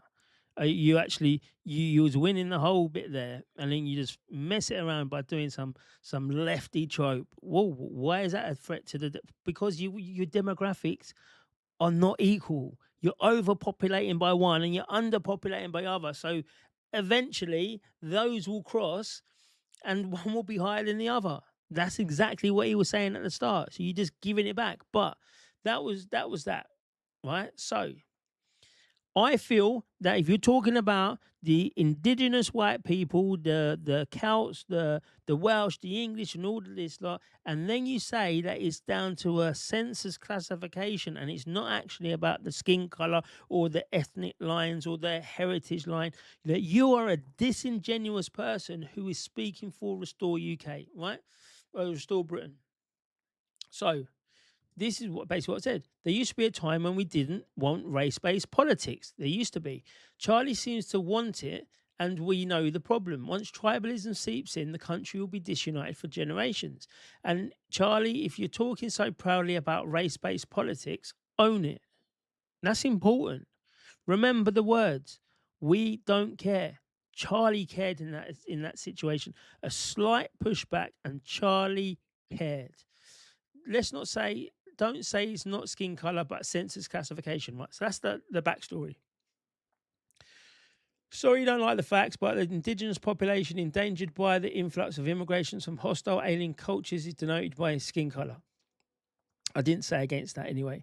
All native hereditary British races, the ones who home this is, English, Irish, Scottish and Welsh, all have pale skins, right? So I said, you're playing race-based politics. Why stop at the Anglo-Saxons? Why not include the Romans? They built the roads, the bathhouses, aqueducts, and cities that Britain continued to use and maintain long after they left. Nationhood is more complex than reducing everything down to ancestry. It's the culture. The Romans came in and brought all of these stuff, built all these stuff, and we have no idea of what's going on. Like, we don't build stuff like this. That's not what we do. They came, they were stronger, they had a good army, they were together, something that we're not got now. We now was all over the place, little tribe here, little tribe there. We couldn't defeat the Romans in that sense. They come across in their chariots and all their horses and all of their, the Spartans and everyone else. It probably was a sight to be seen. You'd be able to be like, who the fuck are these? These are powerful people. Science tells us white Anglo-Saxon DNA of this country wasn't altered before 1948, but that's both our national culture and history. From that comes our law and society. And what I'm saying is culture. We kept the culture of what the Romans did. We kept it. We maintained it. We replicated it. We made it better. We made towns bigger. We made roads longer, We made more bathhouses. We did it because that's the culture that is there and we liked it. So we kind of carried it on. We have nowhere else to go. Nobody asked us about immigration. We want our country back for our people. That's fine. Right? I've got no problem with that. But the horse has bolted already. The horse has already bolted. This conversation should have been had in 1950s. Why do I keep saying Elon when I mean Enoch? And Enoch Powell was trying to have that conversation. So I say you're conflating ancestry, culture, and politics. They're related, but they're not identical. The real debate about the scale, the pace, and the impact of immigration today, not saying Britain's history begun and ended with the Anglo-Saxons. Again, I think it's a legitimate thing to say. I didn't say that, but used as proof that we whites are the ancestral inhabitants of the British Isles. This is our land, our culture, and our law. We have nowhere else that is genuinely home. We first said no to immigration in 1968 and have been ignored and called racist ever since. And someone like me, I don't have another place I can genuinely call home. There's other ancestral lands, let's just say, but that's not home, is it? I'm not part of their culture. I'm cultured to the British culture. And then you don't conflate law and culture and politics, by the way. They go together. Culture and customs beget law, and politics passes law into stature. So basically, this is the conversation. This is why we said about the Romans. I think it's important because the culture is what we need to protect. And if people are out here saying, I don't think that there's a demographic problem, then they're not on our side. If people come out, it doesn't matter again who it is. If they're born on the land and they want to defend the land and they understand the problem and they want to sort the problem out, then that's who is on our side. It shouldn't be a race-based politics, because there will come a time when that tribalism, it turns 360 and it goes to other people. We've seen what Black Lives Matter were doing. We've seen that Dr. Umar Johnson come down here in London and he got an audience on the street of about 2,000 people. That's wild. If you know the true impact on that, I'll try and get a story together for that. But that for me is wild. That is getting tribes together. And if it is going to be this race-based politics, you can't complain when someone does it against you.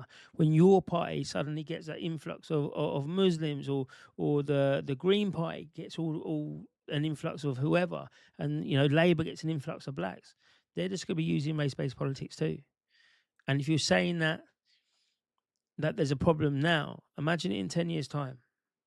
That's what I try and that's my way of doing it anyway. So when people see a random post being put up, oh, Danny's doing this, Danny's doing that, that's literally my position. And that's what I've been fighting publicly before it was all, it was all nice to do it, since 2000. The Norman Conquest paid part of, I'm in the middle of a of a conversation. I can't get the rest of this up though. I need to work that out. You know, the streets are filthy. If it's not dog shit, it's vomit, piss, junk food all over the road. We need to learn to respect as well, to be fair. Carl, Essex included London once and part of Suffolk and North Kent. It was the Saxon territory ruled by Essex. Saxon meant Essex. And yeah, and Sussex and that. Yeah, 100%. We got invaded, but we learnt from it and we stole the good bits and we owned it. And most other countries cried about it. That's why we're a unique country. That's why we're a country that, you know, when we went to, you know, conquest other lands, we knew what we were doing. You know, it weren't just we're putting out this and we're just going to see what happens. We knew what we was going to do. When we would come over to America, we wanted to start a new land. We wanted to start new people because, you know, we knew we couldn't do it in the UK. We couldn't do it in England. And look at America now. And you got to remember, that started off with a handful of people.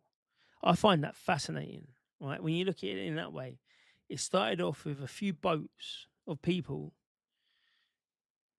And America's America now. It blows my mind. And like Australia, we got to Australia in a boat after all that time, but we didn't die off in the boat. We knew how to do it. So yeah, you know, we're a very special country, and a lot of people don't. I don't think a lot of people understand how special we are in the history of the world. Up until 30 years ago, there was no issue of those coming back to the UK would integrate, assimilate, and since then more are coming in and have not. In fact, their numbers outgrow the Isles, and they are now the power. 30 years ago, because it wasn't the influx. It's totally right. There was the problem with the blacks and the whites, and they're like, who are these Windrush people coming across here? We don't want that. And then they found ways to integrate with each other. Ska music was one of it. And it wasn't such a problem. But now the gates are wide open and they don't care who's coming in. And that's the problem. And that's why I said it's the scale and the scope of the situation. If it wasn't so many people who were undocumented, who were young males, we wouldn't worry about it. If they weren't invading on the boats and it was just still the lorries, we wouldn't really know about it because they don't really put it out there so much. Is that right or is that wrong? I don't know. But when it's if you don't know, do you know what I mean? Like, that sounded wrong. I just thought it back in my head. But what I mean by is it right or is it wrong? Not telling people, not focusing on it. The biggest thing is, instead of focusing on lorries, this is what's happening in the lorries. It's focusing on how you stop them completely.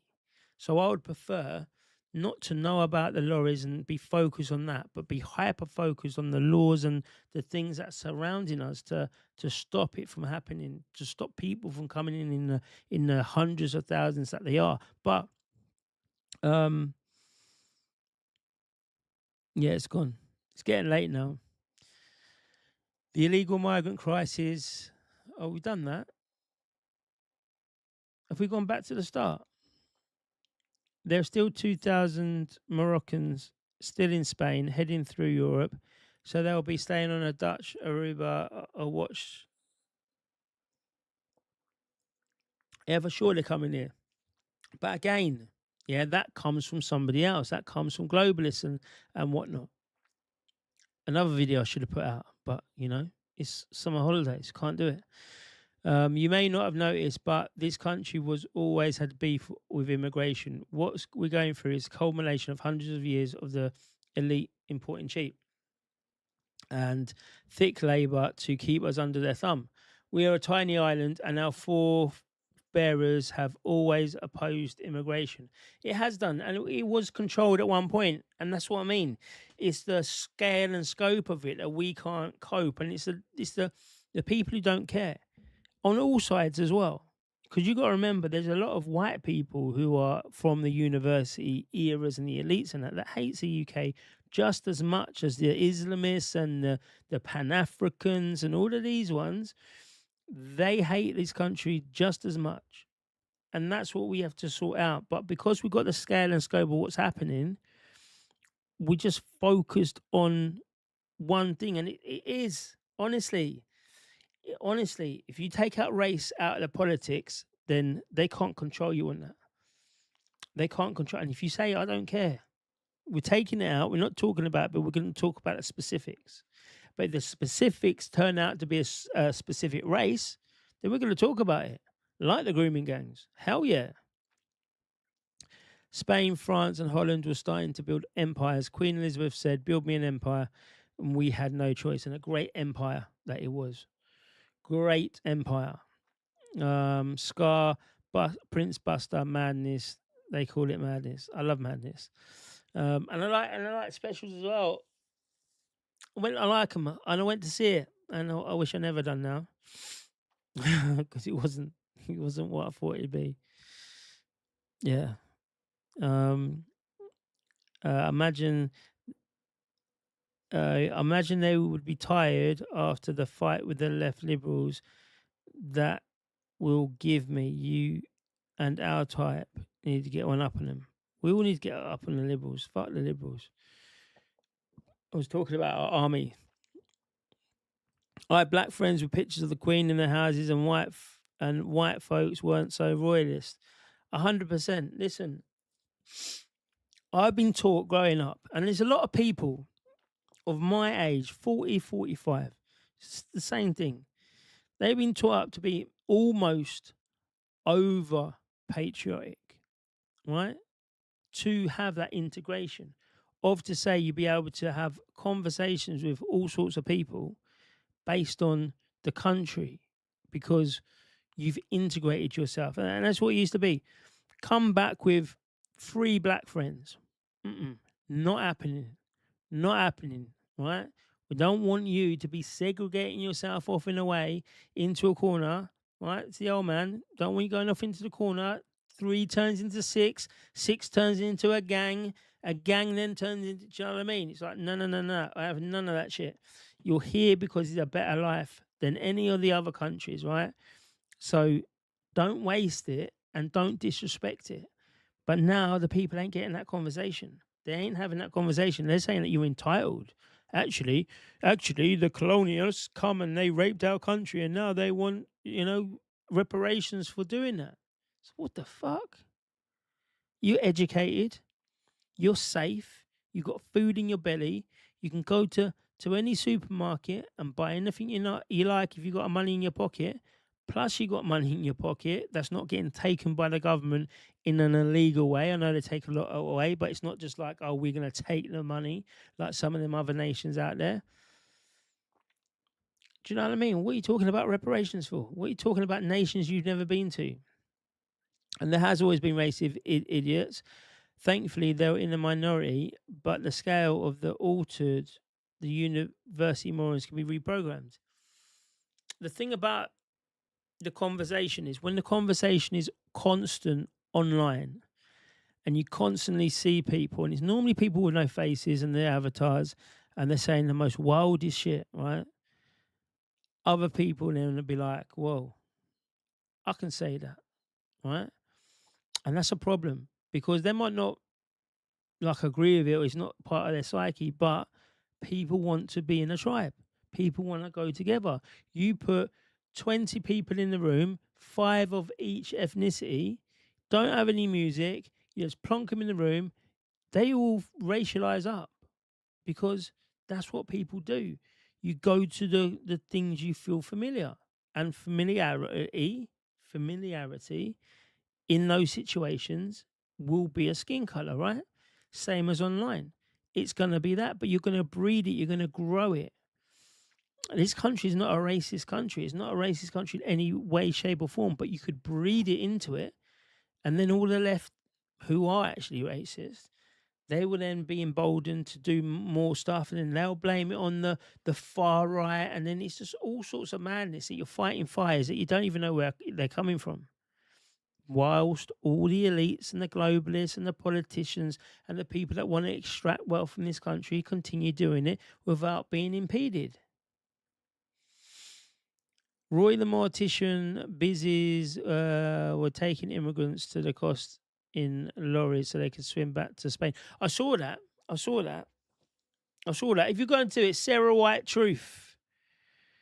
Go to Sarah White Truth on here. In fact, we'll do it on it because she's done a whole lot in Sueta. Sarah White. She changed them all to Sarah White Truth. Not Advanced Sarah anymore, which is always good because Advanced really stitched her up. And they will pay for it. You do, there you go, it's on all channels. Go click support and see the stuff in Sweater. She spoke to people in Vox. She spoke to normal immigrants. She was there, I think, with a No Way photographer. And yeah, very good channel, up and coming. It's going to be doing all sorts of great stuff in the future. I know it will be. And she will do a roadshow up and down. And I know that because Britain Speaks Again hasn't been candle kicked or anything, but we just got to save some money up, and I'm sure I can get her on and join us up and down the country.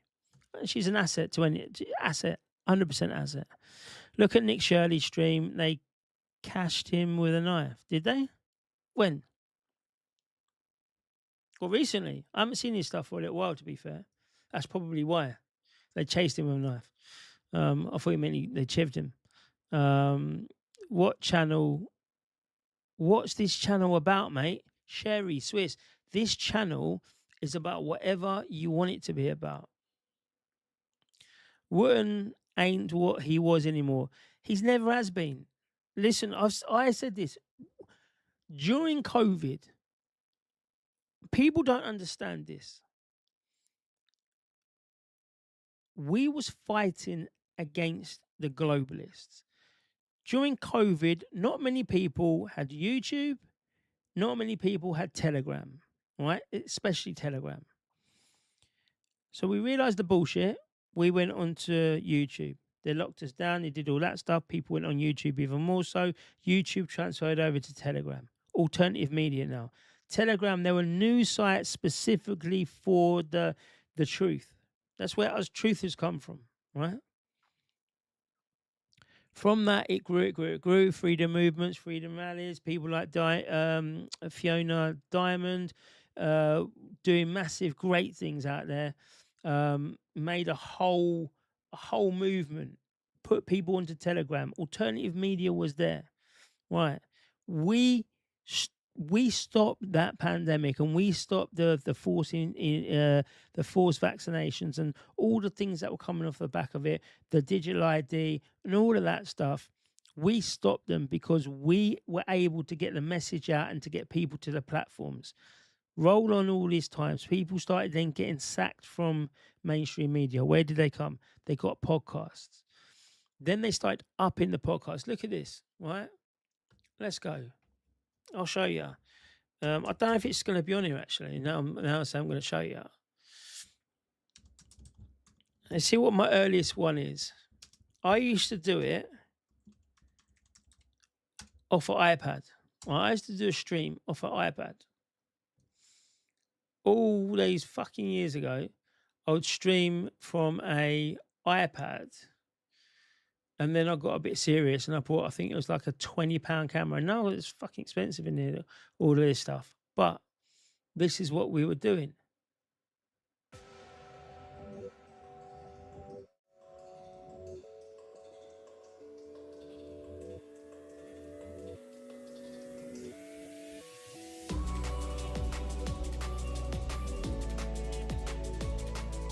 This was Australia Day, right? There they are now. Here come 4 little pigs. Here. Who turns up? Make sure they get their clipboards out. Make sure they get all their stuff out. Make sure you're honouring your oath today. Afternoon. You're gonna honour your oath today, man. Unfortunately, the posters that have been put up will need to come down. Just because this it's their property, it belongs to them. It's part of the protest. Yeah, I know, but you're not able to have them on the form was raised. Part of the protest. I appreciate what you're That's saying. the idea. The idea of the protest is for people to You hear. can have, We can't damage people's you can property. have, It's not you can- damaging. you can Well, have yeah, it's the your people who put flags. them on. It's the people who put them Do you know on. who may have put them on? It's You stone. don't know. It's I just stone. wanted So to find out damage. She was looking to arrest people, yeah, for putting these stickers on. I was on the run for it because it was a crazy. I wanted to find out one thing. You're very facilitating when it comes to. Hi, everybody.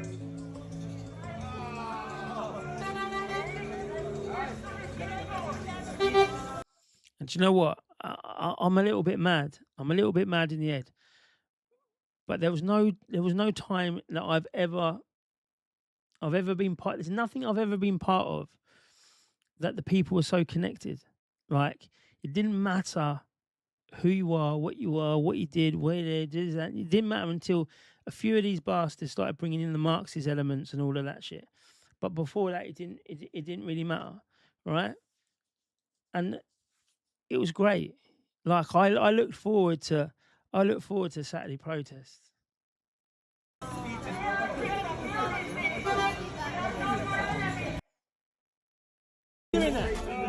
Why would you be doing that? What's up? Why would you be taking something down that's not doing anything? You're trying to create fucking trouble. You're trying to create trouble. What are you doing? What are you doing? Fucking loves it. This is how much respect these people have. They have a rapist and a murderer within a rape. See the tyranny that's coming out of these people. I hope you like your job because Boris Johnson's going to take it soon. Because once he's had his job with you, He looks like fucking Clues, doesn't he? Never forget it. you are the ones they're going to come for next. You, your pensions, where's that going to be? When the system's broke, where's your pension? But yeah, you're defying your oath. You're defying the oath. So once you defy your oath, what Sir Robert Peel said, what did he say? Did he say that you should work for the government? Did he say that? No, he didn't. He said you work for the people. And this right here isn't working for the people, is it? This right here is tyranny through your ranks. And you think you can stand there with your eyes away? Why are you not looking at the people? Look at these ones and say, yo, I don't want your pictures on there because we are tyrants. That's all it is. It's because we are tyrants. And what happens to tyrants? What happens? We take the head of the snake, don't we? So us as the people, when we stand here and we will say, nah, that's not happening, you think you can do that? When we come in numbers, we will come for each and every one of you. Yeah. When we come with our people there, we will make sure you all face your penalties. The Nuremberg Code, believe me, will go straight to you. If you facilitate it, you're part of it. Eh? How sad is that? Are you proud of yourselves? Constables. To a degree that even a few small stickers on a wall have become an arrestable offense. The reason we saw the murder of Sarah is because of these kind of policing. When you give powers, absolute power to the police, that's when you get the situation which we had with Sarah. She was kidnapped, she was tortured, she was raped, she was cut into pieces, and everything, listen, everything was given cover by the corona laws. This is the reality. We need to wake up. If we keep on giving up our power to the regime, they will keep on taking it. We need to start resisting. Yeah, I could be watching that all day. I could be watching. I loved it. Absolutely loved it. Was. But as I said, this is the power that we had. We had the people, and we changed the lives of what they were living. We were giving hope, genuine hope. And then these bastards come down. They started making these $1 million podcast sets, pushing people out. And I used to say, listen, don't be watching these ones, because they soon will become the mainstream media. It's like what Karl Marx always wanted. He didn't want to change society, as in, it's a misconception, right? People saying to get the revolution, to break down capitalism, to then bring this Marxist society, and then, everyone can live in the utopia. But he was just a person that didn't have the seat at the table. He was a Jewish person who he thought that because there's lots of other Jews were having the seats at the table and were elites, and he thought he should be there, but they didn't want him there, or they didn't accept him there. So he said, you know what, I'm going to pull you lot down, I'm going to destroy the whole system, and then I'll put myself at the top table. That's it. This is what these mainstream media people, the X ones, Mike Graham's another one, has come across. Got sacked, what happened, comes across. They didn't come across during it like Beverly Turner, you know, didn't get sacked off of GMTV because of your views. They got sacked. Then they thought, where can we go now? I know who will accept it. I'll just say, I supported you all the time. I supported you all the time. Yeah, right. How much are the memberships? I got 20 stitches in my head from those crazy lockdowns. Roy was there in the thick of it. In the thick of it, man. And do you know what? I see things. Because I didn't know Roy then. We probably crossed paths and knew of each other, right? But I don't think we spoke until later on into it. But I've seen videos and I see it, and I see all these people that I know, that I'm filming it. Do you know what I mean? And yeah, there was a good few naughty police officers there. Nuremberg 2.0 is coming from them all, and we're never going to forget them. Remember who the mayor of London was then? It's never changed. Gary Glitter was in court today, but months ago he was at death's door, and he was blind. Gary Glitter was in court.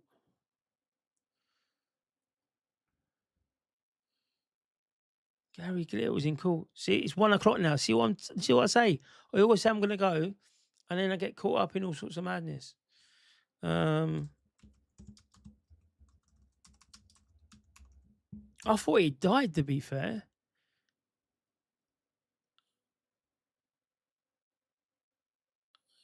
Gary Glitter. Oh, he's an evil fucking bastard, he is.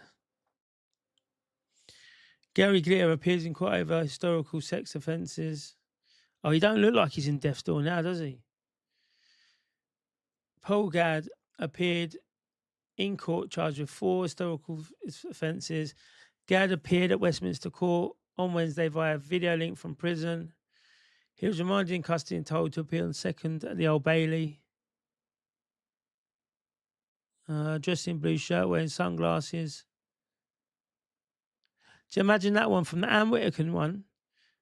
And it's the same person, Julia Quinzler. This looks familiar.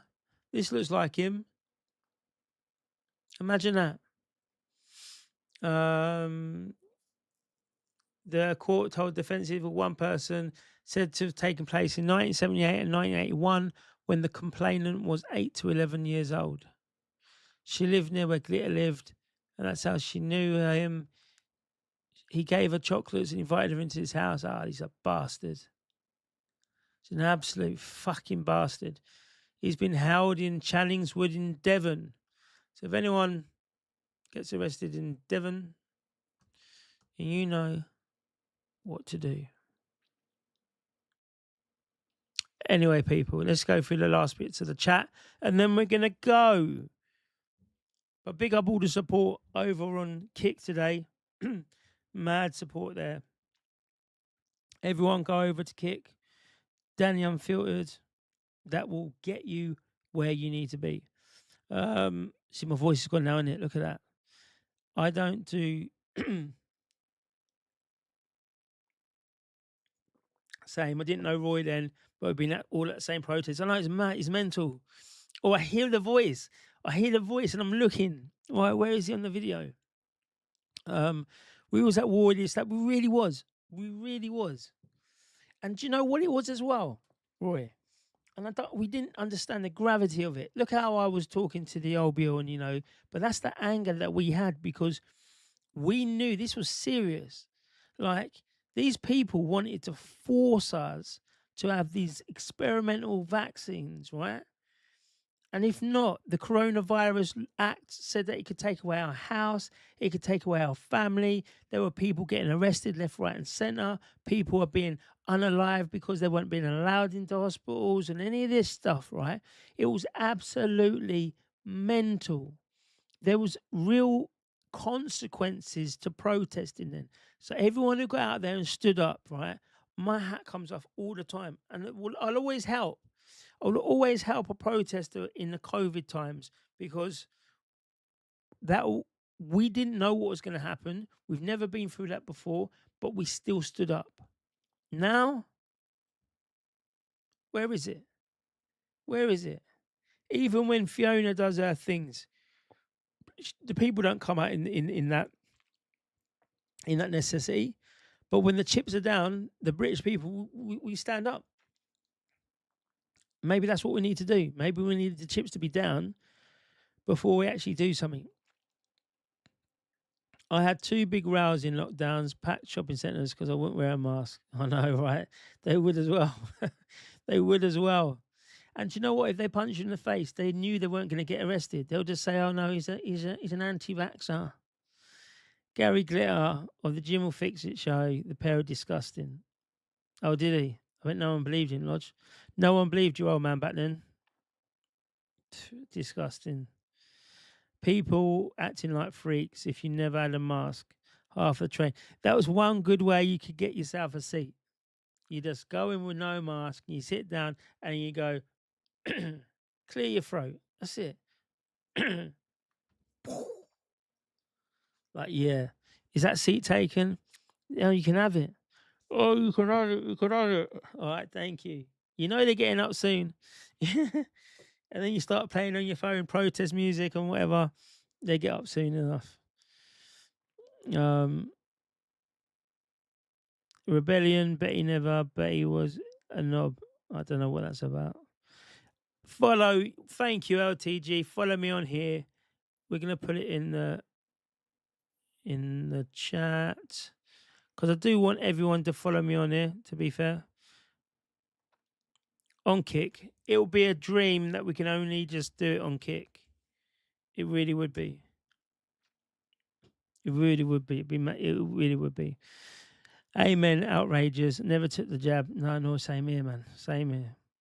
Pandemic made lots of money for pharma and GPs giving the jab 50. No, it was more than that. It was more than that. It was more than £15 when it more like £30, £45 a jab. I'm pretty sure that's low there. I think that's what it is. Normal rates. They were getting all these big extensions. There was doing all. I saw some mad stuff because I was working. I was working for a courier company, and no one would do the picking up the samples. No one would do it. Oh no, I don't want to get. There's me. How much you paying? We all pay nearly double for these routes, right? I'm like, I'll take it. That's it. Cool.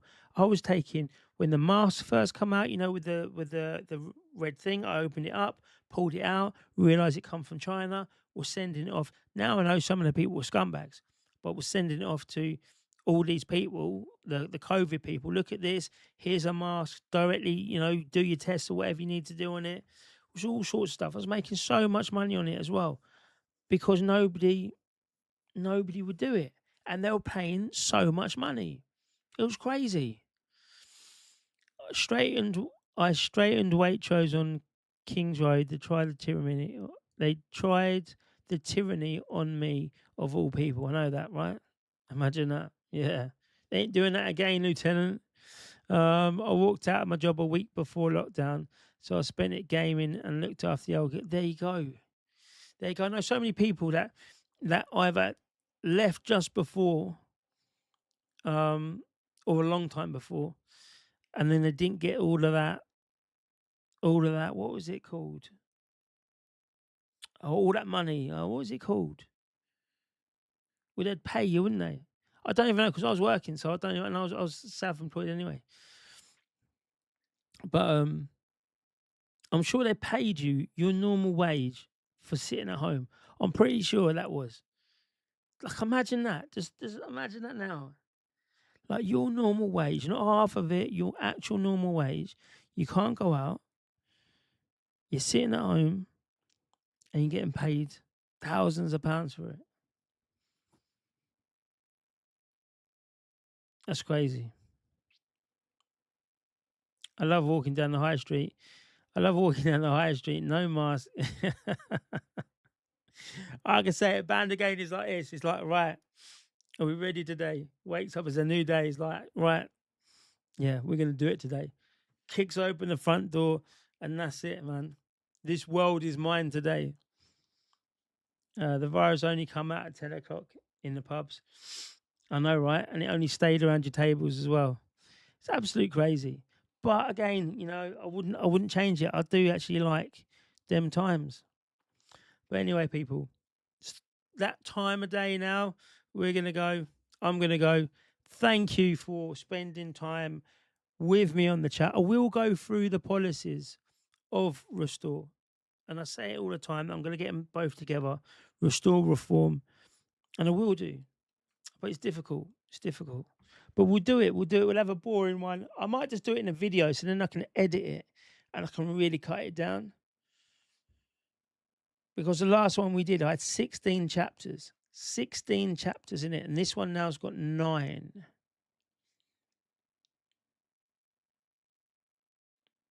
Is it 9? Wait there, wait there, wait there.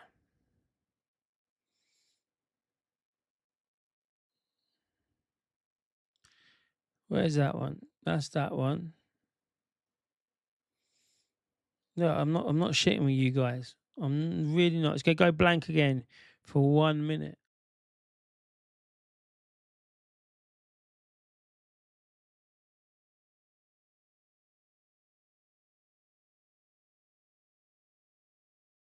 Are we back? See? I'm not bullshitting people. See, this is it, right?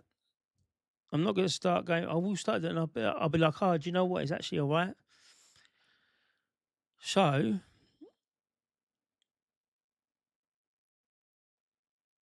this is the start. This is basically what it is, yeah? So, we've got the first bit of it. I've got it all down here. And I've got...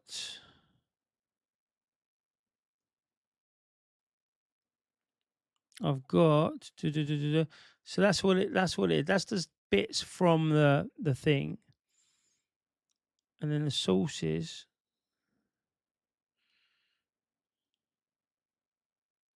Oh, it comes up in my one, and then I've got the sources anyway, and it comes back up in my one. I need to change it up, but basically it's that. But that's all you're gonna get, right? So this is where I say it will become a bit boring maybe, because that's all you'll get. And then there's like lots of things in there, like the £178 billion saving is presented as fully funded with adjustments. After but Restore Britain's own estimates. So it says, I've fucked that one up anyway. It's £178 billion in savings, right?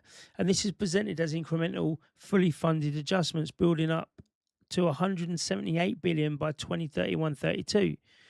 But that's Restore Britain's own estimates, and that's built from a list of individual measurements like your welfare, your quangos, your healthcare, your education, your net zeros, the Department of Budget freezing or something like that, which each carries its own delivery risk, right? So if you get to the headline number, which is 178 billion, if all of these individual ones don't perform, then you do not get your savings. So that, to me, is good because I can see it. But to you guys, it's probably a bit boring. But they do it that way so they don't get called out a lot. So I might just do the stream, record it, and then I'll just cut from it. I think that's what I'm going to do. But anyway, people, 160,000 businesses closed down in the last 2 years since Labour took over.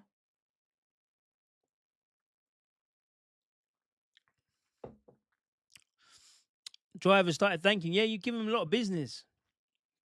All that internet shopping. 160,000 businesses closed. It's a lot. It's a lot. Danny, all I will say is don't fall for the Britain and its dire straits So the debt to the GDP ratio, it's fear mongering, and it's used to bring CDBCs and programmable money. It probably is, to be fair, you mate.